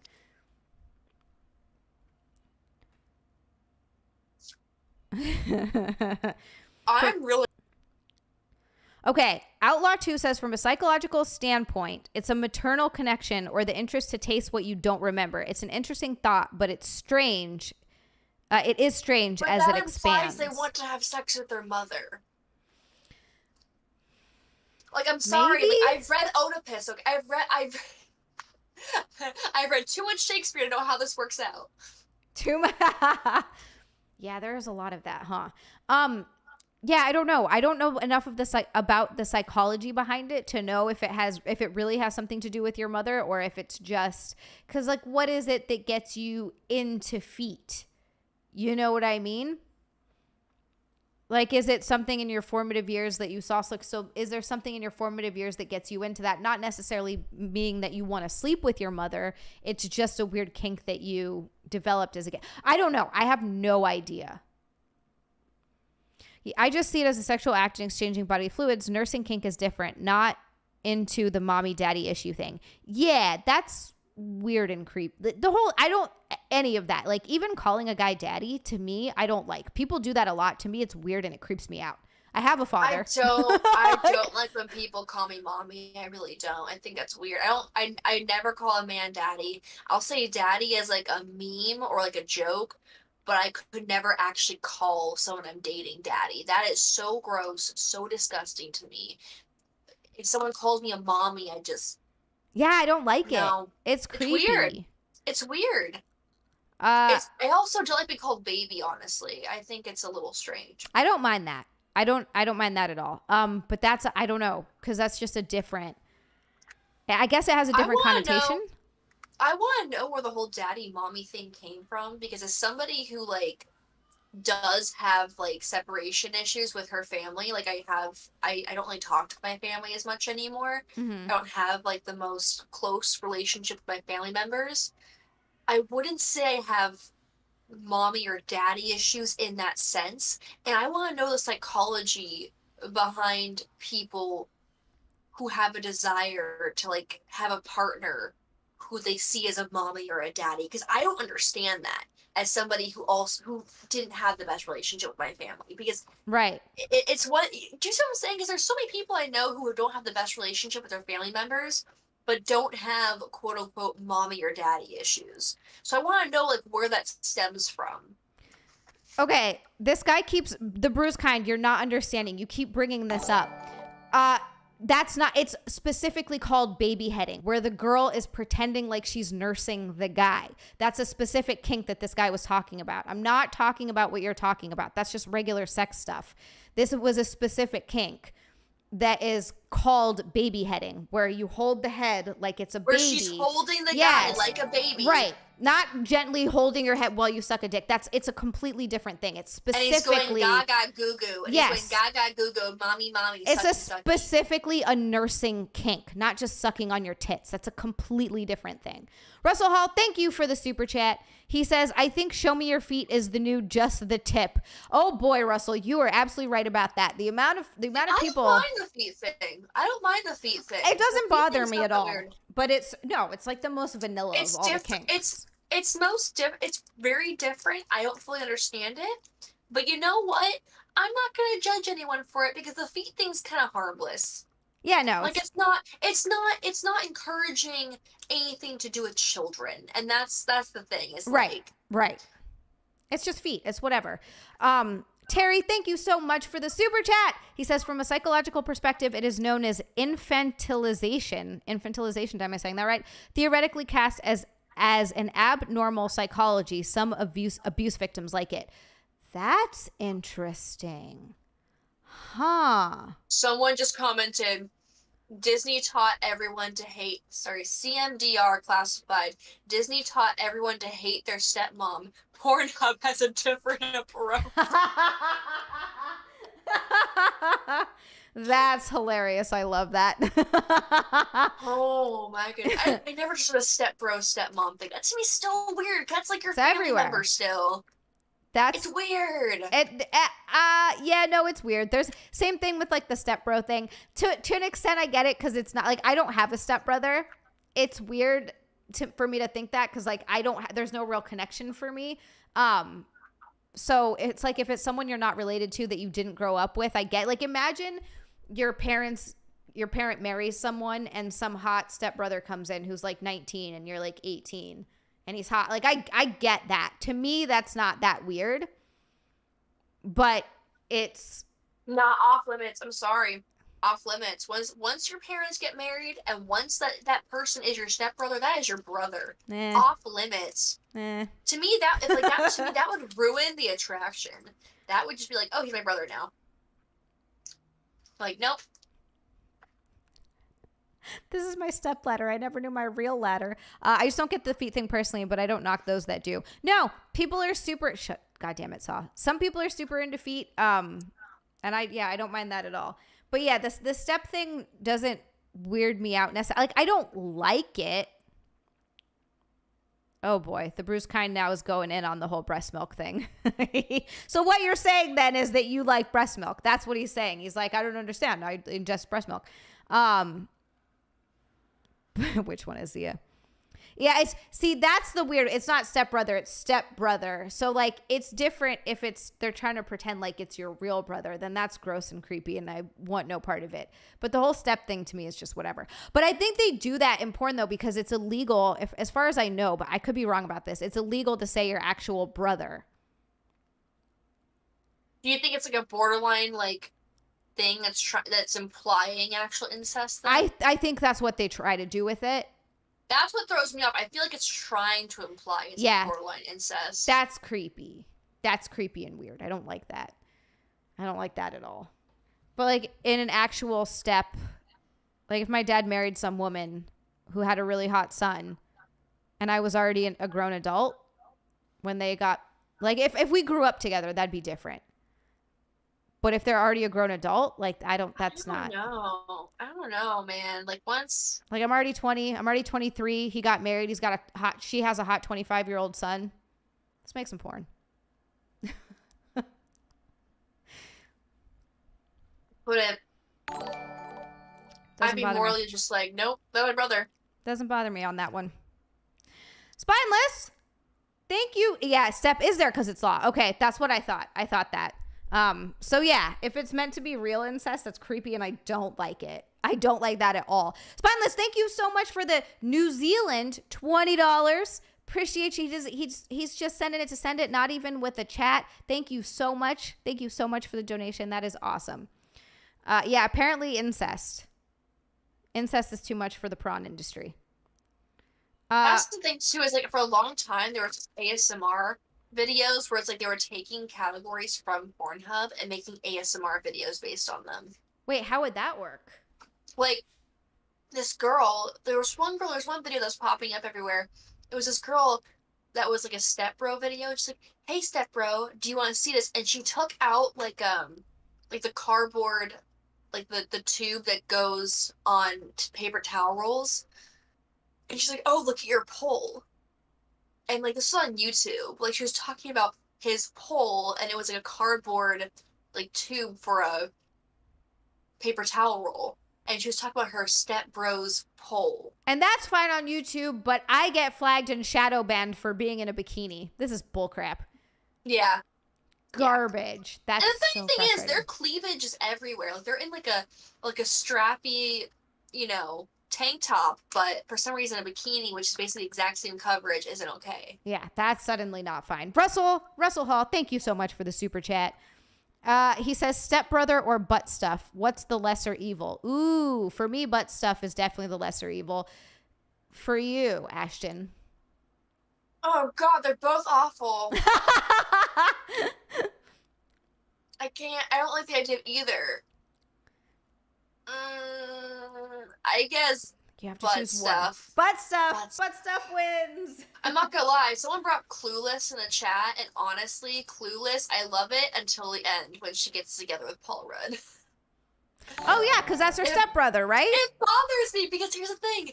He's her not only is he her stepbrother and they are older, and like I guess like the dad was only married to like the guy's mom for 3 years, but even after the mother and her dad are divorced, right? For some reason the stepbrother, the ex-stepbrother, still keeps showing up to the house and eating their food and hanging out because I guess he's got an internship with his ex stepdad. But it's Yeah. like he's still living in the house like he's related to them. And the thing is, Clueless is based off Emma, the Jane Austen novel, where she actually does end up like marrying her cousin or something like that. So I think they were trying to make it as friendly as possible. But it's like, why not make him just be like some down the street annoying kid or something? Like, why you gotta make it like within the family? Even if it's a stepbrother situation or an ex-stepbrother situation. See that? I guess that didn't bother me, but I also didn't watch Clueless until I was an adult. I never saw that when I was younger. But I was so bothered by it. I'm like, that no. didn't bother me at all. The marrying the cousin thing bothers me way more. That I know people that have married their cousin, and it's so creepy and What? weird. What? Oh my God. You know it's legal in California? Like it's legal in Wait. 13 different states. First cousins? Yeah. Ew, why? Like it's a very common thing in America. I know people that have married their cousin. I just don't understand why. It's a common thing in Europe too. You I think we would have outlawed this across the country? It makes no sense. Maybe because I grew up so close with my cousins. Like I grew up with my cousins like almost as my siblings. Like we grew up playing, like they were my first friends. The idea of anything like that with my cousins would make me want to vomit. Like that's so gross. Russell Hall, thank you for the super chat. He says biological cousin or stepbrother butt stuff. Stepbrother butt stuff. Easy. I'm not doing anything with anyone I'm biologically related to. Absolutely not. Ashton, biological cousin or stepbrother butt stuff. Oh God! I don't want to answer this question. This is like the scene in White Chicks when the guy keeps asking him like questions like Rosie O'Donnell or some other chick, and no matter what he answers at, the guy goes, "Oh, you're disgusting." There's no winning. You know what I'm talking about? And then like White Chicks, like White Chicks. I never saw White Chicks. You've never seen White Chicks? No, is Oh, my it? Do I need gosh. to see it? You do. Is Anna with? Why does everybody keep saying is Anna with her cousin? Is Peaches her cousin? Peaches is not Anna's cousin. I didn't think so. Why does everybody keep saying Anna, cough, cough, Anna? What happened there? They've been talking about Anna all night, about her dog, about Peaches. Because we love Anna. I think the chat just wants to say mean things about everyone every once in a while. They see me trolling. They hating. You guys Yeah. troll me for that. Stand up. So sorry. Nuh-uh. Peaches isn't her cousin. Cecil No, and he's Russell not. say. You guys are just making stuff up. You guys are saying yes. Yes, he is. What? No, he's not. I don't believe this. That's crazy. I'm asking Anna. No, he's not. Not right this second, but I'm gonna ask her. I was asking you, texting her right now. She says he's not her cousin. They have common relatives. Oh, it's a running Jack show joke. Okay. I was like, wait, what? Okay, EVS is gay. We're back to that one. Okay, moving on. Oh boy. Okay. All right, this will be interesting. My life is a Black Mirror episode right now, and I have no idea how to feel about this. My boyfriend used a deepfake app and screenshots of his platonic friends to make videos to jerk off to. The confusing part is he used videos of us, so my body and their faces. I'm so confused why he would use our friends' faces and why he needs to cover my face. He says he did it because he felt like porn was messing with his head, so he wanted to find new ways. He said he used their face because they were familiar and it was just a pretty face. They are our friends, and he talks to some of them almost every day. I personally find... Yeah, this is getting super weird. Leave. Yeah, you gotta leave. get out. Get out. Oh no. I personally find this to be disgusting on so many levels. It's been beyond damaging to my relationship, but I'm trying not to let it hurt my self-esteem. I'm hoping to get some honest opinions of the situation. I'm genuinely trying to figure out if this is a mental relationship or a 2023 problem. To the men, can you please shed some light on this situation? Be honest. Do you think of our platonic friends like this? Of course they do, but going to that lengths is too much. Yeah. Or is it weird to you? Would it mean anything to you, or is it just a pretty face? What does it mean if he does this while in a relationship? Is it normal? To the women reading this post, be warned that apparently there are sick Fs doing this with your pictures. To the married women, would you leave, or is this regular perverted men shit and I should be thankful that he didn't act on it? How on earth would you get over this amount of disrespect? I really hope this doesn't give any perverts any ideas. I'm never posting a picture of my face again. Be safe, y'all. No, so that's I horrible. have several comments about this. One, he definitely, obviously he wants to fuck your friends, which is not uncommon. I know that I have friends that, Andrew thinks is hot. I know that some of Andrew's friends think I'm hot and have, apparently, we have, one particular friend who has, straight admitted to us while he was drunk that he's, jacked off to a picture of me before. Okay. Which is something I, didn't want to know. But, at the end of the day, we all know that, there are obviously more attractive women out there. There are attractive people. But the fact that he's going to such great lengths to Photoshop, other girls' faces onto his current girlfriend's body is very strange to me. And second of all, why is he, going to such great lengths to make, AI porn and not just having sex with his girlfriend? Yeah. That's one thing I never understood. I'm not against the whole porn thing. I don't consider porn cheating. No, not at all. I think it can be healthy in a relationship, but if it gets to a point where it's interfering with your sex life and with your intimacy, then I think it becomes a problem. Right. I definitely think that he needs to be very open, because if he's going to such great lengths to making these videos, it's to a point where that platonic friendship there might have been some lines crossed and it's not being said. Yeah, Outlaw 2 says it isn't that great of a length. Apps do it without effort. Yeah, that's true. It isn't, but still the fact that he's going through the effort of doing that, I do think that that's going a step too far. I think fantasizing about it, or even to a picture, yeah, it sucks. You don't want your partner to know about it. It's your private time. They're going to think about other people, whatever. But the fact that he's doing that regularly, and it is kind of disrespectful, I feel like, to use your partner's body and then put someone else's face on it. I feel like that's such a slap in the face. I don't know. That's a turn around and leave for me situation. Yeah, I exactly. just, Old nerdy, exactly. yeah. And old nerdy says he's not using pro porn to deepfake. He's using his own. That's the other thing too. That's just I will say this right now. I'm terrified of living in a world where there can be AI anything. We're making fake people to run social media accounts. That's gonna happen. No, it's already happening. Like there's famous AI Instagram models with 70,000 followers, 90,000 followers, millions of followers. Like it's already happening. Spike says he's using AI to prevent himself from cheating, so she better do something. Yeah, leave. Sounds like she has a butterface. Let me explain. The length he went to uploaded a photo and a video. That's it. Otherwise, he would have just been fantasizing about it before we just now have tech. It's not great. Yeah, I think going that's just a step too far. I feel like it's a step too far. I feel like either a line has already been crossed and no one's saying anything or admitting it to her, or it's getting close to a line being crossed. Like yeah. he's on his way to asking for naked pictures from their friends, or like asking to hook up with their friends. Like it's getting pretty close to that. See, now I'm torn. I don't. Yeah.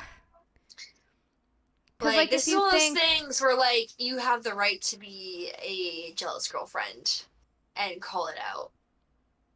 Yeah, I feel like this. I do feel like this is going a step too far for sure. If she wants to salvage the relationship, she needs to address him. Yeah, I definitely think she needs to talk to him and be like, dude, what is this and what's going on? It's. Yeah. I kind of feel like that's the point where it's like this isn't it because it's totally again. I also don't think porn's cheating. I think it's just a random person online. There's nothing really to it. You watch the video, but now you he's do your using thing. pictures of their friends. Right. That's where it gets super weird. Like I wouldn't do that. And I feel like Nick would be right to be upset if I was like putting his friends' faces over his body. Like that'd be weird. There's no way around it. It's weird.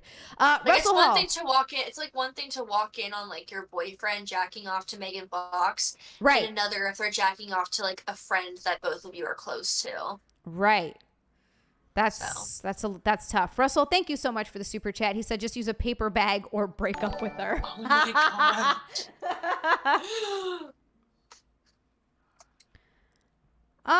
Outlaw 2, that is a good point. He says, I don't want to read too into it without information, but it could be him entertaining the idea, but also knowing he wouldn't act on it. Alternatively, it could be also taking a step towards making it real. Yeah, I do feel like that's a weird disrespect thing. I don't know, man. I wouldn't do that to Nick's friends. That's a line that you can't cross. I feel like a part of me almost has a weird feeling this guy has like either slept with one of their friends or he's about to try. That's Maybe. the thing. It just feels like definitely that's just like where it's on its way to. Yeah, it's bizarre that he's like actually making his own porn with his girlfriends. I think that's where I get the disrespect thing. It's like, yo, that's my body. Dude. Maybe he does have a butterface.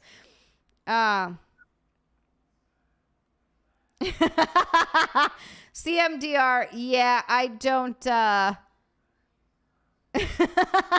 actually really funny. Old Nerdy made a really good point. He said porn is effing with his mind.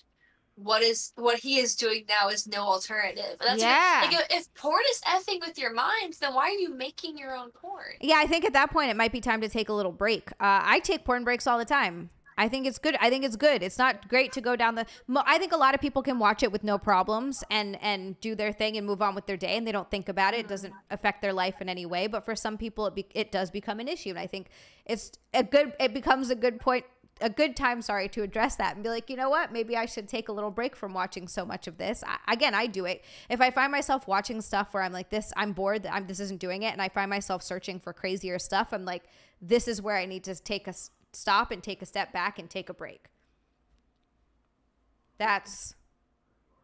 Yeah, Charlie, that's an excellent point as well, which I 100% have to agree with you on. The friends had no say in producing the deep fakes with their likeness. That's also, or likenesses, that's also that's a complete other moral issue that is like a big thing that we're going to have to address as this is becoming more and more like people are not consenting to this. And it's becoming so realistic looking that now you almost can't tell the difference between deep fake versus real porn. It is getting good. Like you've seen some where it's like, wow, that is insanely realistic looking. And here's this person whose entire likeness and is being used for something that they wouldn't ordinarily do. And that sucks. We do. Because his girlfriend sucks or doesn't suck, probably both. Random thought, would auditioning someone for a threesome moresome without your partner be considered as cheating? If she doesn't know about it, yes. Thank you, Saw. Alexander, I believe that. Yeah, it's very much a 2023 problem. And that's something that we're going to have to like look into and I guess address moving forward. Because there has to be something there. Like something in place.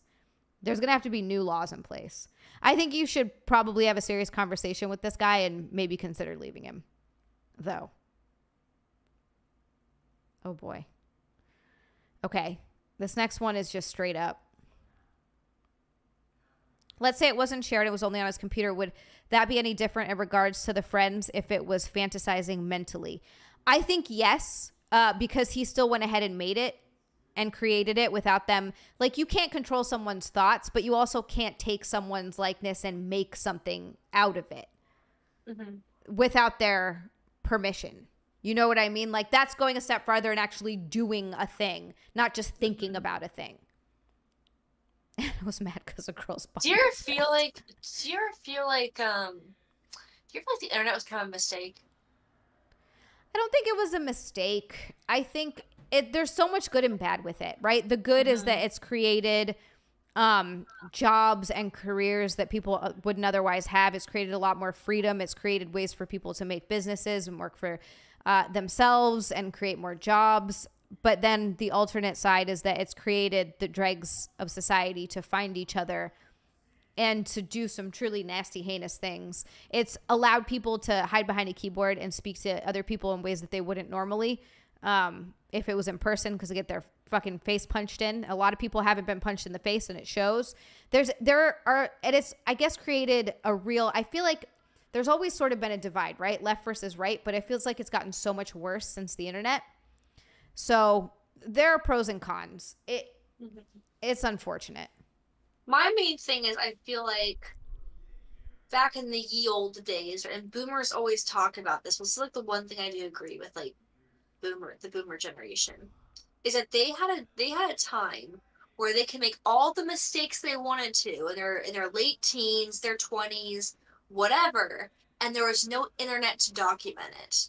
So they can make all the same mistakes that everyone else makes in their 20s, but there's no documentation of it to ruin their life, right? So yeah. now that we are in the age of the internet, people almost can't be human without having their entire lives ruined. And that's my big thing, is that a lot of the mistakes that people get canceled for or get attacked for and are actually very human mistakes. We've all at one point in our lives said the wrong thing or done something stupid or, did something with our lives that we regretted later on or made a mistake. Like, everyone's done that. They've done every human has done the most heinous actions you can think of. Everybody's messed up. Like, that's part of learning and growing up, of course. But because of the internet, we basically base those few actions in what would be a person's lifespan to dictate who they are for the rest of their lives. I still, it's so, for example, the lady who was on that plane, who was videotaped, who was like, that mother effer back there, he's not real. People could have just not looked for her and just let her go live her life. I'm sure that video is embarrassing enough, but people ended up finding out where she lived. They doxed her job. They found out who she was. There was no need for that. She could have just lived her life after that having the embarrassing video out there and just pretend it wasn't her or just like not bring it up again. Yeah. But people went after her job Yeah. just for having like a moment, a bad moment, a little freak out. And now people are doxing where she works and where she lives. Yeah, That absolutely. is insane to me. And I have to agree with James and also Spike, actually, both of them, and Outlaw, too. There's a lot of good points in the chat. I think smartphones have been worse for this than the internet, right? If the internet was relegated to just being at home and you didn't have a smartphone where you could video people everywhere, which also there have been good uses for that. But it's definitely been where you can video someone, you can get someone in trouble so easily, and then also just having it with you constantly at all times when it's something that you do at home, and then you go out and you live your real life in the real world, and then you go home and you're on the internet when you need to be. Yeah. And then also, Spike, yeah, it's not the tool, it's the culture. It's also just humans. Like, people talk about this a lot. They talk about how they don't like capitalism, and they're like, no, we just have to do socialism right. I truly don't think that. First of all, I don't think socialism is the way to go at all.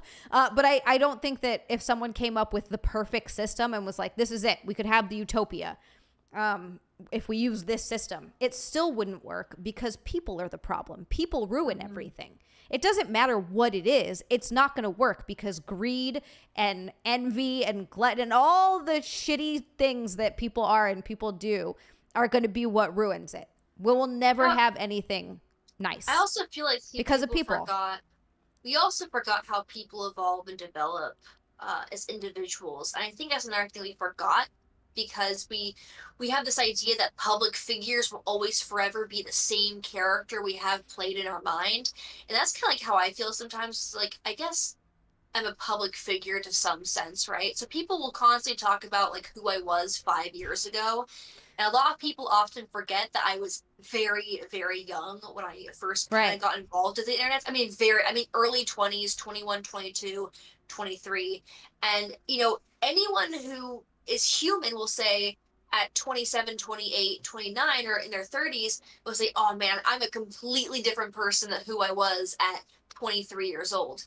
But for me, people will bring up things that I got involved with 5 years ago, and they, for some reason, don't understand that that's just not who I am anymore or what I'm a part of anymore, because they've developed this character in their mind. And that's what happens to a lot of celebrities. It happens to a lot of other personalities on the internet. And I think, I think we often forget with something like the internet, because we are just looking at a screen at the end of the day, we often forget there's another human being on the other side of it. And that, like, all human beings were constantly growing and developing and becoming new people every single day. Yeah, no, I absolutely agree. And it's just why I don't subscribe to this is just personally how I'm going to live my life. Other people aren't going to do that, and that's fine. And all you can do is live your life the way you're going to live your life. I don't care really that much what other people do.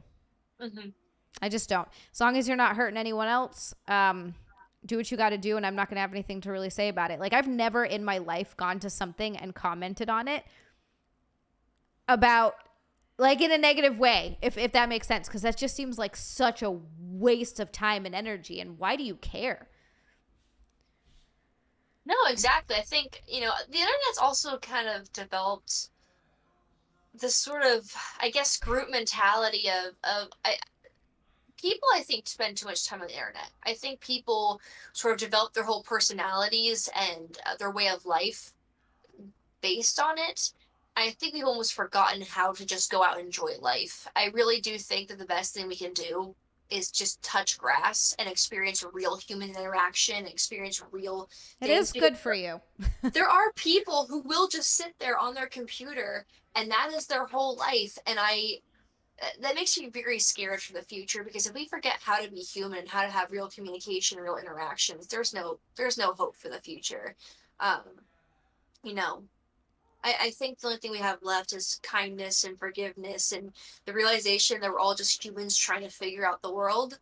But instead we become, humans have always been tribal, but it's taken a very weird, sick turn that I wish would just calm down.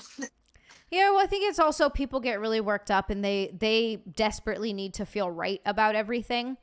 Like, I'll often have conversations with people that end up being kind of cool and civil, but a lot of the times you see people that just, they don't want to hear what the other person has to say. They just want to make their point and they want to be right. And so it doesn't matter what the other person says. They're just cramming it down their throat of like, no, this is how I feel and this is why I'm right and this is why you have to see the world the way I see the world. I think that's a big part of the problem, is that people assume that the way they see the world is the way everyone else sees the world and the way everyone else should see the world, when the way that people view the world is based so much on their experience growing up, the things that have happened to them, the family that they grew up in, the sort of tribe that they grew up around. And so there are so many different ways to view the world that I don't think anything is inherently right or wrong, obviously excluding pedo type situations, rape type, things like that, obviously murder. There are certain things that, you know, but for a lot of other things, it's not necessarily so black and white, but people really get into that mindset. And so they're just screaming at each other because they're like, no, I'm right because this is how I view the world. It's a really narcissistic take that I see on the internet a lot. Like, it's something that I see very, very often. People get really worked up because they're like, no, but this is how I feel, so I'm right. And you're like, that's how you feel, but you're not. It's not how everybody else feels. Mm-hmm. And that's, I think maybe there's just a lot of narcissism going on and people really, really needing to be right. Oh, no, you know, the funny thing is that no situation is truly black and white. Every situation is gray in some form. And that's kind of what I've learned to do, you know, in my years of living, I guess. I guess the truth is that our minds are always changing, our opinions are always developing, and there is always someone out there who knows something that you don't. And, you know, when I was in, you know, 19, 20, I thought I knew everything about the world, like most 20-something-year-olds think. And I don't know, I think when I was like 25, 26, I started to figure out that I really don't know all that much. And I had a lot more learning to do. So much learning. And I think when we just dive into more perspectives and have more life experience, and even then we don't know everything. No one actually knows everything. So I've sort of learned to use my mouth more than, you know, I sort of learned to use my ears more than I use my mouth, to listen more and talk less. That's kind of like the best thing I can really do. Yeah, absolutely. I that's a great way of looking at it. We got a freaking pink boy in the chat. Master Lions, are you kidding me? $50 super chat. Thank you so much for the pink boy. He says there is nothing wrong with the right grass. Hi, ladies and chat. Oh my goodness. Thank you so much. We are very close to a bikini. Wow, that's awesome. Yes, there's nothing wrong with the right grass. I think tomorrow I might go lie outside in the grass. I think that would be good. Yeah, the internet has taken away objective truth because now anyone can find info on the internet to support their arguments. Absolutely. And oftentimes it's biased, or it's pseudoscience, or it's a little piece taken from a study that they're like, see, but this supports my argument. And I'm just like, oh my God, shut up. I don't care. I don't care about any of it. Let me eat what I want to eat and leave me goddamn alone. I also think this age of very much left versus right, there's a lot of people who have utilized that as a way to make money and get views. That's why I always warn people not to follow pundits as much, just because as someone who's actually been in that industry, most of it's fake. I mean, look at Steven Crowder. Look at these people being called out now. Most of it is fake. I've been in the rooms where everyone's received the same script and they're told to adjust it slightly so it sounds more like them. I've had experience working in different media outlets, whether it's alternative, mainstream, on both the left and the right. It's all the same. They all use fear mongering to grab people's attention and to, you know, use, you know, I think people really need to just experience life more as a human and not put themselves in a box so much. Yeah, I agree with you, and falling completely on the one side that you're on and being like, I agree with everything, is also like, well, then you're not really thinking for yourself. I don't feel that way about anything. Russell Hall, thank you for the super chat. He says, don't do it in the ear. What's wrong with you? Russell, I'd like to know who has a big enough ear for a dick to fit in there. I want to see that. What? And then we got from James Lynch. James, thank you so much for the $25 super chat. He said, let's do this. It is bikini time. Ashton, who wants to go first? Do you want to go put it on first while I talk to chat? I don't have a bikini on me, so you go first. I was will just go gonna first. kind of Okay. All right. just Yeah. show a little. That sounds great. I'm gonna go put a bikini on, and Ashton's gonna show some real cleave. Yep. I will be right back. Thank you guys so much for getting us to this is the first ever Unqualified Experts where we hit the bikini goal. It's only the second one back, but still. Thank you guys. You guys are amazing. Thank you so much. Be right back. He's gonna do a little show. Well, I just entertain the chat, I guess. I don't know what to do.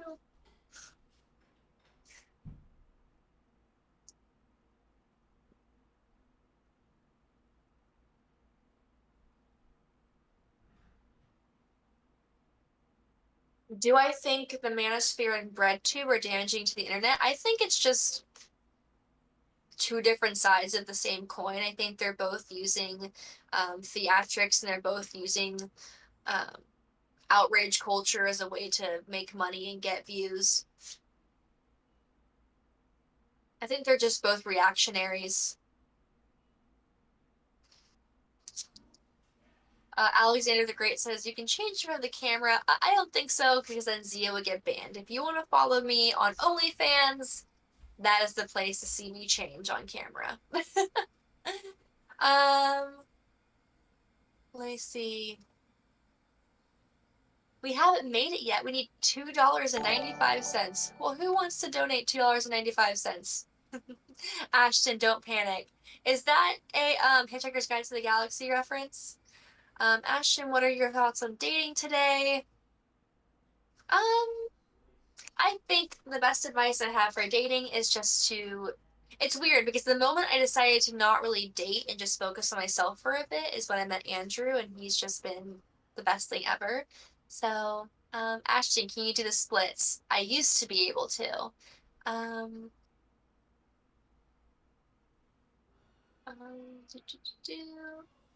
Oh, thank you. Thank you, Backhand. I made this black cat, actually, so basically just taking, like, fabric glue, and these are actually made out of furry pillows, like, on Amazon. Because I went to Joann's and I tried to get furry fabric, and it was so ridiculously expensive. So insane. I'm like, that's crazy. And so I got furry pillows. I think it was, like, Joann's wanted $30 for a yard, but then, like, I got like just a set of 2 pillows for $12. So I did not approach Andrew, actually. We kind of just met and had similar interests. One day hoping to see Ashton and Xia OF collaboration. I do too, except Xia lives on the opposite side of the East Coast. She lives up north and I live down south. One day hoping, oh wait, Ashton meet chair. He is actually the star of the show, but Xia keeps sitting on it.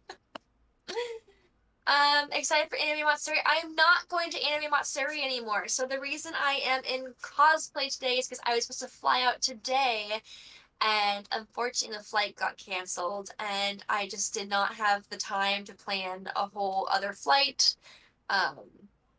Because then I missed the entire con. So the only flights that they were offering me with the refund was if I got a flight that wouldn't get me there until like Saturday, and then I missed the whole con, so there was no point.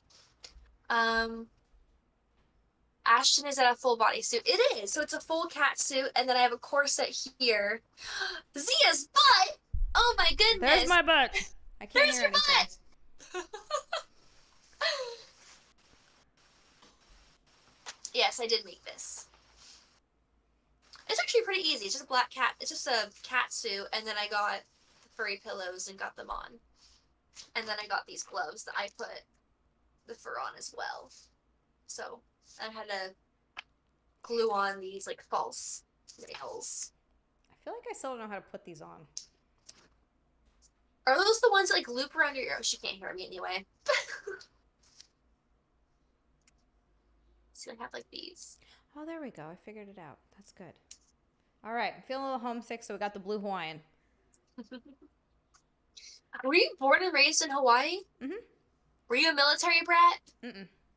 Okay. Nope. What'd your parents do in Hawaii, if I may ask? My mom's Hawaiian. Okay. And I don't look anything like her. She's brown, and I am not. My sister looks like her, but my dad's white. When my dad was 12, his parents, his dad and his stepmom, they lived on a houseboat in Gate 6 in Sausalito, and they just decided one day that they were going to move to Hawaii. They were going to sail there on a boat that I'm pretty sure my grandpa built. So my grandpa Sam, my grandma Cynthia, my dad, and my dad's little brother. So my dad was like 12, his little brother were 9. Sailed from Sausalito to Hawaii. They landed in Lahaina, Maui. It took them 28 days. And then they they went from Maui to the Big Island, which is where my dad met my mom. And then the rest is history. Wow. So yeah. Wow. That's weird though, because are you a natural blonde?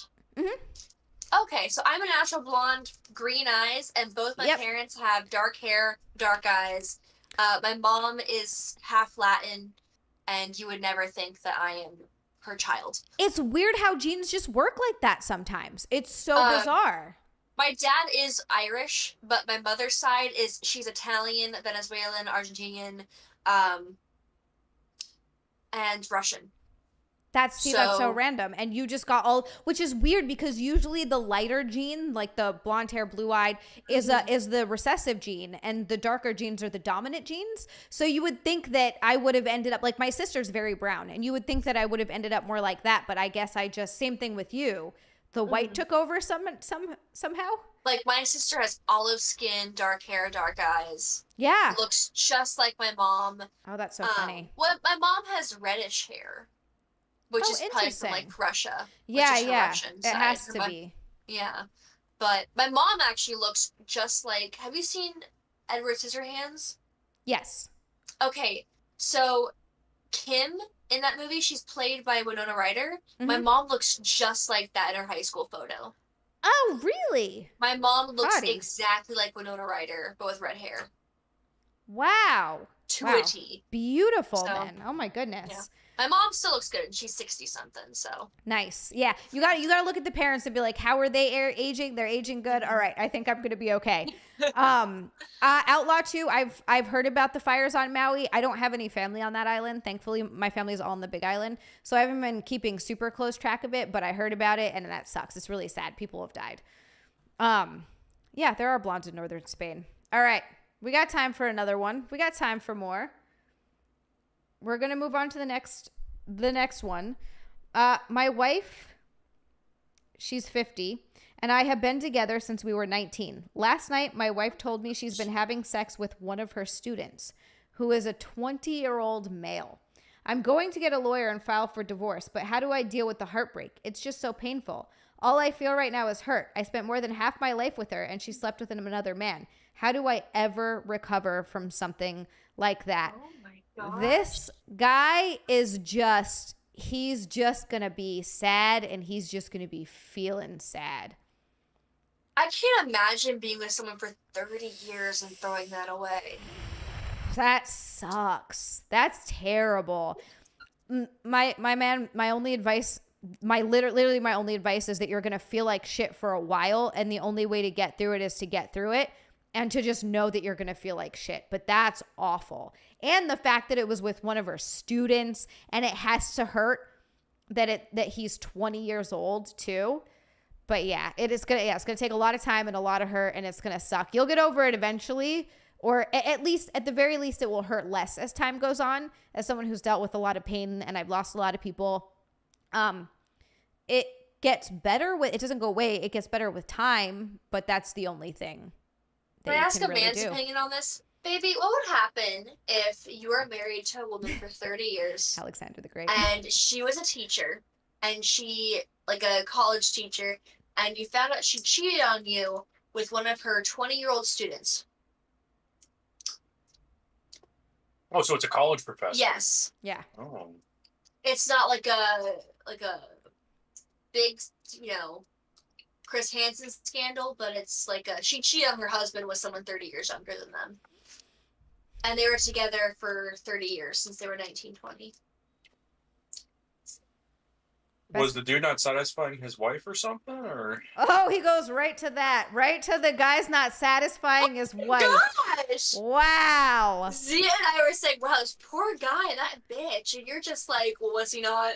Was he not? it's a Apparently, step he needs to program. eat I her gotta out figure out more. like what was the motive behind it before you. Well, what do you like? What do you think that's an okay motive to like cheat on your husband? Oh no! I'm Okay. trying to figure out like why she did it in the first place. I Okay. think it's She's a shitty because person regardless. But she's a shitty person regardless, but I also think that being with someone for that long, eventually you're going to want to be with someone else. That's why so many couples swing later in life. Oh my gosh, Zia, did I not tell you? Speaking of swingers, did I not tell you what happened to me? No, please tell me. Oh my goodness. Okay, so Andrew was with me, so we can talk about this with Andrew here. oh yeah, I know. What So you're talking about. we were at Hooters, which is like our favorite place to go because he gets to look at girls, I get to look at girls. Plus, they have crab legs for like a really good price on Fridays. That sounds like a lot of wins. It's many wins. And basically we're just kind of hanging out, and this guy he turns to me, he goes to Andrew and he goes, I don't want to offend you or anything, and he looks at me, I don't want to offend you either, just don't take this the wrong way, but my wife wanted me to tell you on behalf of my wife, and his wife is behind him like smiling, and he looks at me and goes, but my wife wanted me to let you know that I really like hot blondes, and I want to take you home and fuck you. And Andrew was right there. You got propositioned. What? You got propositioned. I can't hear you. You got propositioned. I got propositioned. Well, here's the thing. We don't know what happened. I don't know if they were swingers or the guy was just trying. I guess, like, maybe his wife was pissed off that he was looking at other women, because he said it in a weird way. He didn't say, like, oh, my wife wanted me to tell you. It was almost like he was, like, saying, like, it was almost like his wife was accusing him of looking at other women or something. So my theory, Andrew thinks they were swingers, and my theory is that his wife was so annoyed with him looking at other women, which is weird because you're at Hooters, that he decided to just piss her off, and it came off in the weirdest way possible. Weird. I wish I could have been there to see how it was said. I mean, because swingers don't proposition like that. Swingers usually go, hey, so my wife and I just want to let you know, we both, we both think you're very attractive. That's how swingers approach you. Have So you been approached by swingers before? Oh, many times. Many times. Oh my God. Okay, I need to hear some of those stories. That's never happened to me. I've never agreed to it. I've never had a threesome. I've never done any of that stuff. It's not my thing. But I've been approached by swingers many a times. And usually swingers don't just straight up say, I want to fuck you. They don't say that usually. Right. That's so crazy. I've never ever been. I mean, I guess I don't really go out. Like I haven't been to a bar in 9 years. So I don't really ever go out at all, but I've never been propositioned for a three-way or for like swinging. That's so wild. Spike says you think too hard on things, Ashton. They were swingers. I don't know. Because I've been propositioned by swingers before, and they don't talk like that. They're very smart with how they talk to people, so they don't come off as weird. Have you was the wife there with, like, were you able to see the wife? Was she looking at you like weird, or? It was as if she was off in the distance, and she was just kind of like fed up with being there. And that's why I think that. Okay. Like, she looked like she did not want to be there. So, interesting. Weird. Okay. All right. Huh. Andrew thinks they were swingers. I mean, maybe. It's definitely very possible. But it was funny because the bartender heard it, like, and then she told her manager. The manager kicked them out. Which, in most cases, I wouldn't mind, but in that particular area, there was a lot of, like, there had been a lot of assaults on people and a lot of, like, abductions in that specific area, so I was kind of like freaked out a little bit. So I don't think it was them. It was just like one of those things where, like, you hear like on the news and like you just think about it. But it was just weird. It was weird because everyone who's been a swinger who's approached me has been like, they've been very coy. They've been very like almost vague about what they want. You know what they're talking about. They're Like, trying to they'll go- test the waters. They're like Yeah. seeing if you're They don't go- interested. They don't go straight in saying we want to fuck you, and also they don't approach you when you're with another person. They usually like want you in for like if they want you like for like just you, they would approach like because the thing is they didn't address Andrew. If they were like wanting to like flip or something, they would have addressed Andrew as well, like saying it to him. He would have said, "Oh, my wife wants to sleep with your boyfriend" or something. No, it was just to me. And that's the thing is, and they usually if they just want me, they wouldn't approach me when I'm with someone. They would do it when I'm alone. Right, because there weren't, but is okay. So is swinging just having three ways, or I guess it could encompass everything. Swinging, Oh yeah, it does. So swingers usually. I watched a whole documentary on this because I couldn't get over it. And by the way, every time I've had swingers approach me, it's been at a political event. really? People involved in politics. Half of your favorite political pundits, guys, are swingers. Left wing or right wing or both doesn't matter. Well, in my experience, they've all been right wing. Ah! I'm not love that. saying names, but I've never done anything with any of them. It was just it's a weird experience to have someone who's like always talking about family values on Twitter, and then like you see them at a party with their wife and they come up to you wanting like a threesome or something. It's Oh, weird. I never trust any of those people. Anyone that's holier than thou and high and mighty, and they're like, yeah, no, sex is between them. Anytime they start talking about that and act like they're better than anyone else, I know that they've got some skeletons in their closet. Because you know who doesn't judge people or get all weird about that stuff?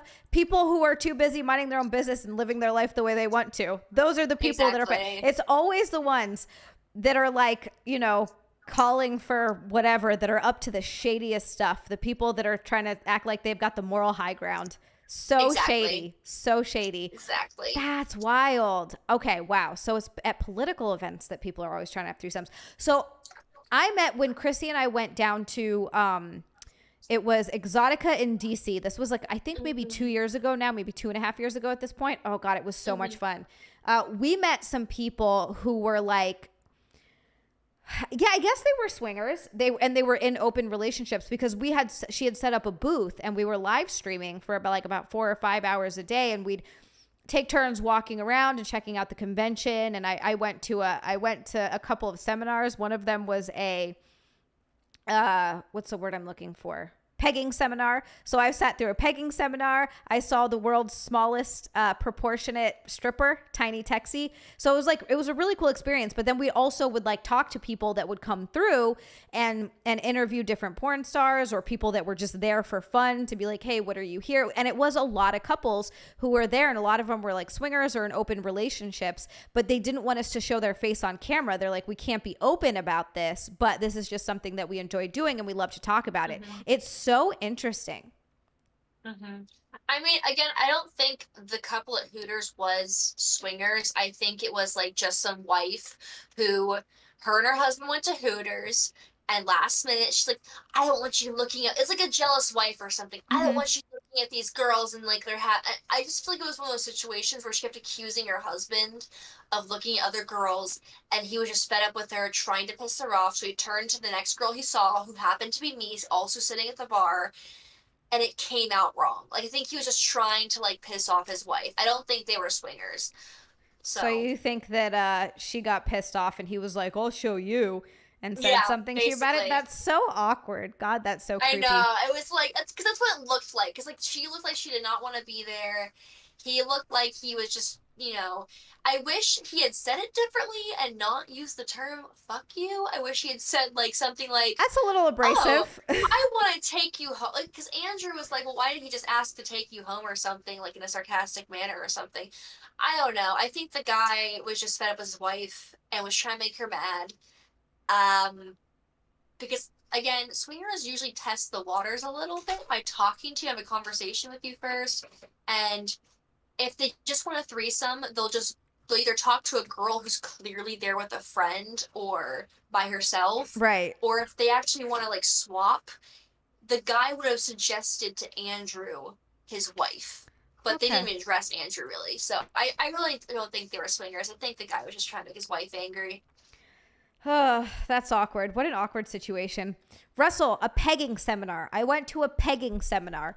It was very interesting. I learned a lot of information that I'll never get to use, but I sure know about it. And you know, the biggest thing that I learned about pegging is you really have to prime the beehole. You got to make the beehole suck the whatever you're trying to put, suck it in. You got to get it ready. You got to warm it up. A little bit of lube with your tongue, with a finger.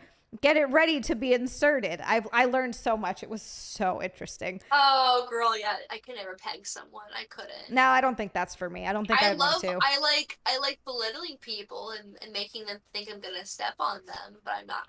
I could never peg someone. Yeah, I think pegging is too much. I think that's too much for me. I feel like I'm like kind of in the middle. I feel like I'm not prudish, but I'm not as wild or adventurous as some people. Like for me, the idea of getting peed on is exciting, or like when people mention fetishes, I'm like, yeah, cool, whatever you're into. It's not a big deal. Like I don't really think anything of it, but there are some lines where it's like, I don't mind if other people do it, but I think for me, that's not for me. That's not for me. I don't want to stick anything in a guy that I'm sleeping with, but I think that's good. Do you want to do another one? Yeah, we can do one more. All right, let's do one more. How long do you have? I don't want to keep you for longer than... No, You're good. You wanted to watch a movie tonight? Yeah, you do. Okay. We'll do one more, and then I'll let you go watch your movie. Okay.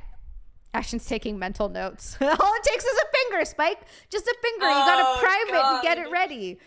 Okay. This person is asking, should I have sided with my daughter? Okay. So... she's going through a nasty divorce right now, and a lot of drama has come. She was married for 3 years. They were together for 16. Okay. They had 2 kids, and he struggled with his sexuality. Oh, boy.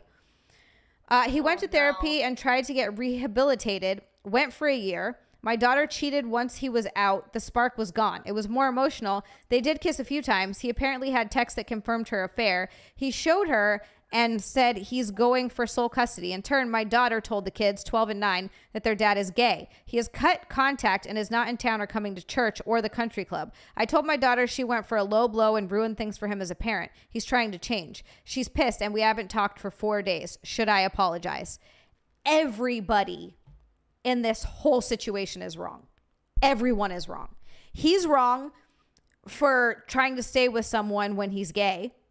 Struggling with his sexuality, and for being mad at his wife who cheated, because of course she cheated because you're gay, you idiot. The fact that you're mad about that is insane. If you're not sleeping with your wife and like you kissed a couple times and you're using that to try to get custody of the kids, you're an asshole. She's an asshole for cheating. She shouldn't have done that. She should have left him because he's gay. He's gay. Yeah, she should have left him first and been like, this is crazy. I'm in a marriage with a gay guy. I need to leave so I can get my needs met because clearly this is not it. And they both should not have done what they did to use their kids against each other. Everyone in this situation is an asshole. Yeah. Everyone. Yeah. Not one person is redeeming. This is terrible. I think, first of all, if you are gay or, like, you are, you know, because that's the thing, too, is we live in a time where, like, I think if someone's gay, like, it's not really looked down upon. But at the same time, we also live in a society, like, for me, my 20s was very hard because I was constantly surrounded by people telling me, you have to get married now and have children. You're running out of time, blah, blah, blah, blah, blah. Right. And so I was so stressed over finding someone, not the right person for me in particular, but just finding anyone who would marry me and have kids with me, because I thought, oh, if I don't get married by 25, then my entire life is ruined, which is not the case at all. Oh, it's crazy. And I was also told, you know, Ashton, you're attracted to both sexes. You're attracted to women, but you should only date men because this is what you're supposed to do. And so, of course, I would, you know, I couldn't date women publicly because my boss told me I couldn't at the time. And I would constantly, after that, I would just focus on dating men, even if they weren't the best men for me, and end up in terrible relationships because I was constantly under pressure to just get married to anyone. And so maybe this man felt the need to just find someone to settle down with and have kids because he felt he was supposed to. Yeah. And, you know, maybe they're older, so that was the situation. But the moment you realize that you are gay and can't continue a relationship with someone, you shouldn't waste your own time. You shouldn't waste that person's time. And people always say, oh, we didn't get divorced because of the kids. Well, what's worse for kids than being in a divorced household is staying in a very chaotic household with two parents who don't want each other anymore, which is even Yes. worse. It's terrible. And then they grow up in these terrible and this terrible environment of conflict, and that's awful for the kid as well. Some sarcastic a-hole, thank you so much for the super chat. He says it turns out they're all gay. Everyone's gay. She was cheating with a woman. You're gay, and you're gay, and you're gay. Everybody go be gay. Be gay. Be gay, But yeah, goddammit. I mean, I think there is just the whole, like, you have to get married now, you have to have kids now is so toxic. Because what happens is you get people who end up dating the wrong person, end up marrying the wrong person, having kids with the wrong person. Yeah. And then the people who suffer are actually the kids, because then they're stuck in this household of two parents who hate each other and resent each other because they didn't end up with the right person. Yeah. And so my biggest thing is we've got to stop pressuring people to get married right away. And instead of telling people to get married when they find the right person to marry, or else you're going to end up in a household with two people who just hate each other. And if you have kids, it's the worst situation. Yes. So this obsession with conservatives telling young people to get married right away, it's really unhealthy, because what's going to happen is you're going to have having two people who get married way too soon, have kids, and then those kids are going to be in a very toxic environment and then grow up to be very ill-minded people, which is what happened to me. My parents ended up getting married for the wrong reasons, had kids because their parents had tons of children, and they both hated each other. And then I had a really messed up childhood because of it, and now I'm going to therapy for it. But this could have been a situation avoided if my parents had just A, got divorced sooner, or B, as much as I enjoy living my life and having a great time being alive, my parents should have just never been married. I mean, that's the other thing too, is a lot of times people will have kids when they don't actually want to have kids, and then find out that they don't actually want to have kids, and then who suffers? Again, the kid. Russell Hall, thank you so much for the super chat. He says, so Ashton, how do you feel about Gates McFadden? Who's that? I was just going to say, who's Gates McFadden? I thought you knew. That's why he was asking. No, I don't know who Russell, that is. we need some context. Who's Gates McFadden? Get married, but heavily vet your potential partners. Do not get married because you think it will solve a problem or that it will cause X to occur. Yeah, absolutely. I think marriage is beautiful. I think love is beautiful. Like, I am such a hopeless romantic. I think love is amazing. I think marriage is nice. And I think you should get married. She's from Labyrinth. Oh, no. I guess she's on Star Trek Next Generation? Oh, okay. Wait. Which one is she on Next Generation? I'm only on season 5, but... She's Dr. Beverly Crusher. Oh, duh. I should know that. Oh, yeah. She's awesome. How do you feel about Gates McFadden? She's amazing. She's a great... Have you watched that show? I am not the biggest fan of Star Trek, to be honest. When it comes down to sci-fi, I am strictly Doctor Who. And Doctor Who is my one of my favorite things in the entire world. Same. I'm rewatching it with...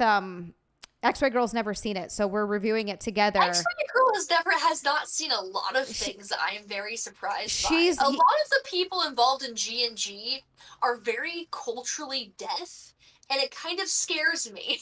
Well, she's not. Like, she's watched a lot of stuff, but she said, I was talking to her and her husband. I love them. And he was like, it's not your fault. It's just the way you grew up. He's like, but this is the list of stuff that I want you to see. And and Doctor Who was one of them. And so I was so excited that she started watching it with me, because it gave me an excuse to rewatch it for the third time. I love it. And just to be clear, I do not say that as an insult.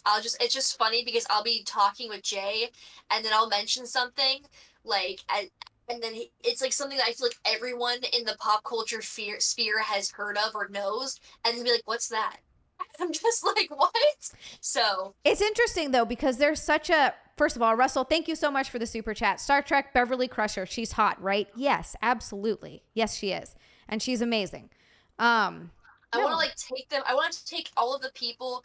There's so many things that I personally grew up in my childhood and movies that, like, for example, Andrew's never seen Death Becomes Her, and that's actually the movie that I was named after. And I was like, how have you never seen Death Becomes Her? Are you culturally deaf? sorry, I think everyone who has not seen anything I've seen is culturally deaf. So it's not an insult. It's just me being a snob. That was what I was just about to say that. Like, there are a bunch of things that, like, as big of a nerd as I am and as huge, like, I zeroed into certain things, there were things that I never saw. Like, Star Trek was one of them. I'm watching Star Trek for the first time. I never saw it. I don't like Star Trek as much as I like Doctor Who either. However, I still enjoy it. But yeah, that's one thing that I've never watched. So, like, because there are so many IPs and so many properties, it's hard to watch them all. So I think for sure, like, there are a bunch within, like, the nerd sphere that everyone can't watch all of them. And then also Outlaw 2. That's true. She's a producer, but not a commentator on it. Exactly. She produces the show. So yeah. Yeah. Well, it's funny. My mom loves Star Trek. It's actually her favorite show, and I'm not super into it. Same with Star Wars. I never really got into Star Wars. Star Wars was big for me growing up. My mom tried so hard to get me into Star Wars and Star Trek. I'm definitely just more of a Doctor Who. My mom did get me a Doctor Who, and I did get into Firefly actually because of the family that I nannied for. The mom was super into Firefly. Firefly is amazing. It's amazing. It's so good. It's a perfect show. Yes. And it deserved more than one season. Yes. And it kills me because I am not a fan. Like, I love Joss Whedon, but I'm not a fan of the Buffy television show. I've never seen Buffy. So that's one that I've never seen. I am a fan of the Buffy movie. I like it more because it's corny in the best way possible. I mean, I don't like that the Buffy show takes itself too seriously. I mean, come on. It's about a cheerleader who fights vampires, and her name is Buffy.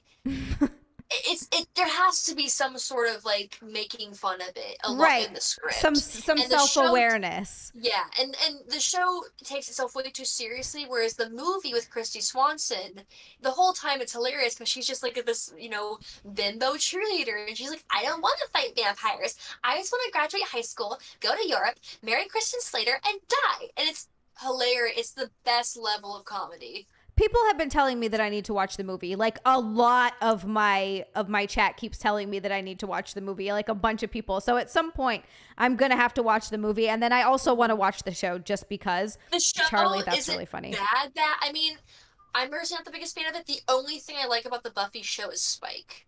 He carries the whole show. Is he the blonde guy with the okay? I'm aware of some of the characters, like, because people have talked about the show so much, but I've never seen it. I am going to watch both, I think, at some point. It's Always Sunny in Philadelphia is one of the most amazing shows ever made. Alexander, just hands down one of the best shows ever made. That show is incredible. But yeah, guys, this has been a very fun episode. Ashton, thank you so much for being my first guest back from hiatus.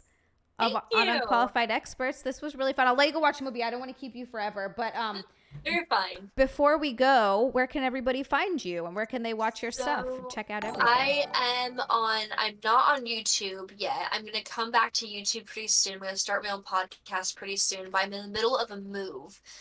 So I'm not going to give up the YouTube details yet. Okay. But I am on Twitter and Instagram and TikTok as The Ashton Blaise, and I am on OnlyFans.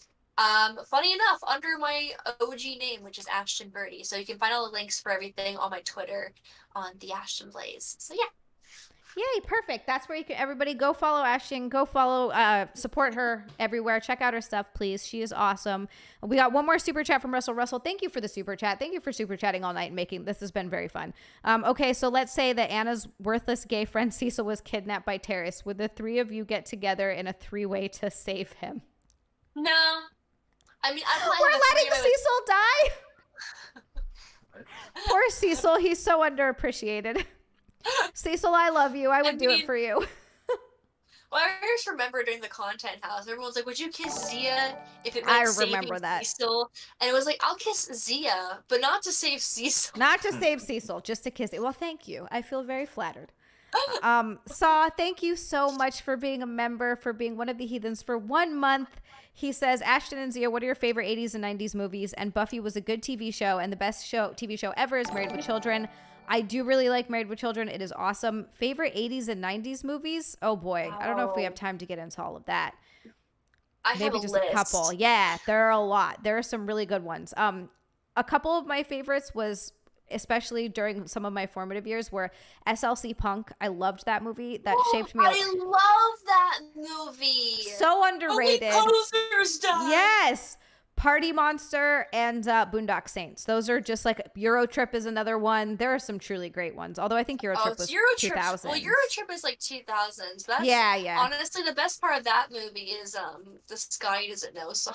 Scotty doesn't know that Fiona and me. That's on my workout playlist. I listen to that song regularly. It's awesome. Russell Hall. Oh, go ahead. Sorry.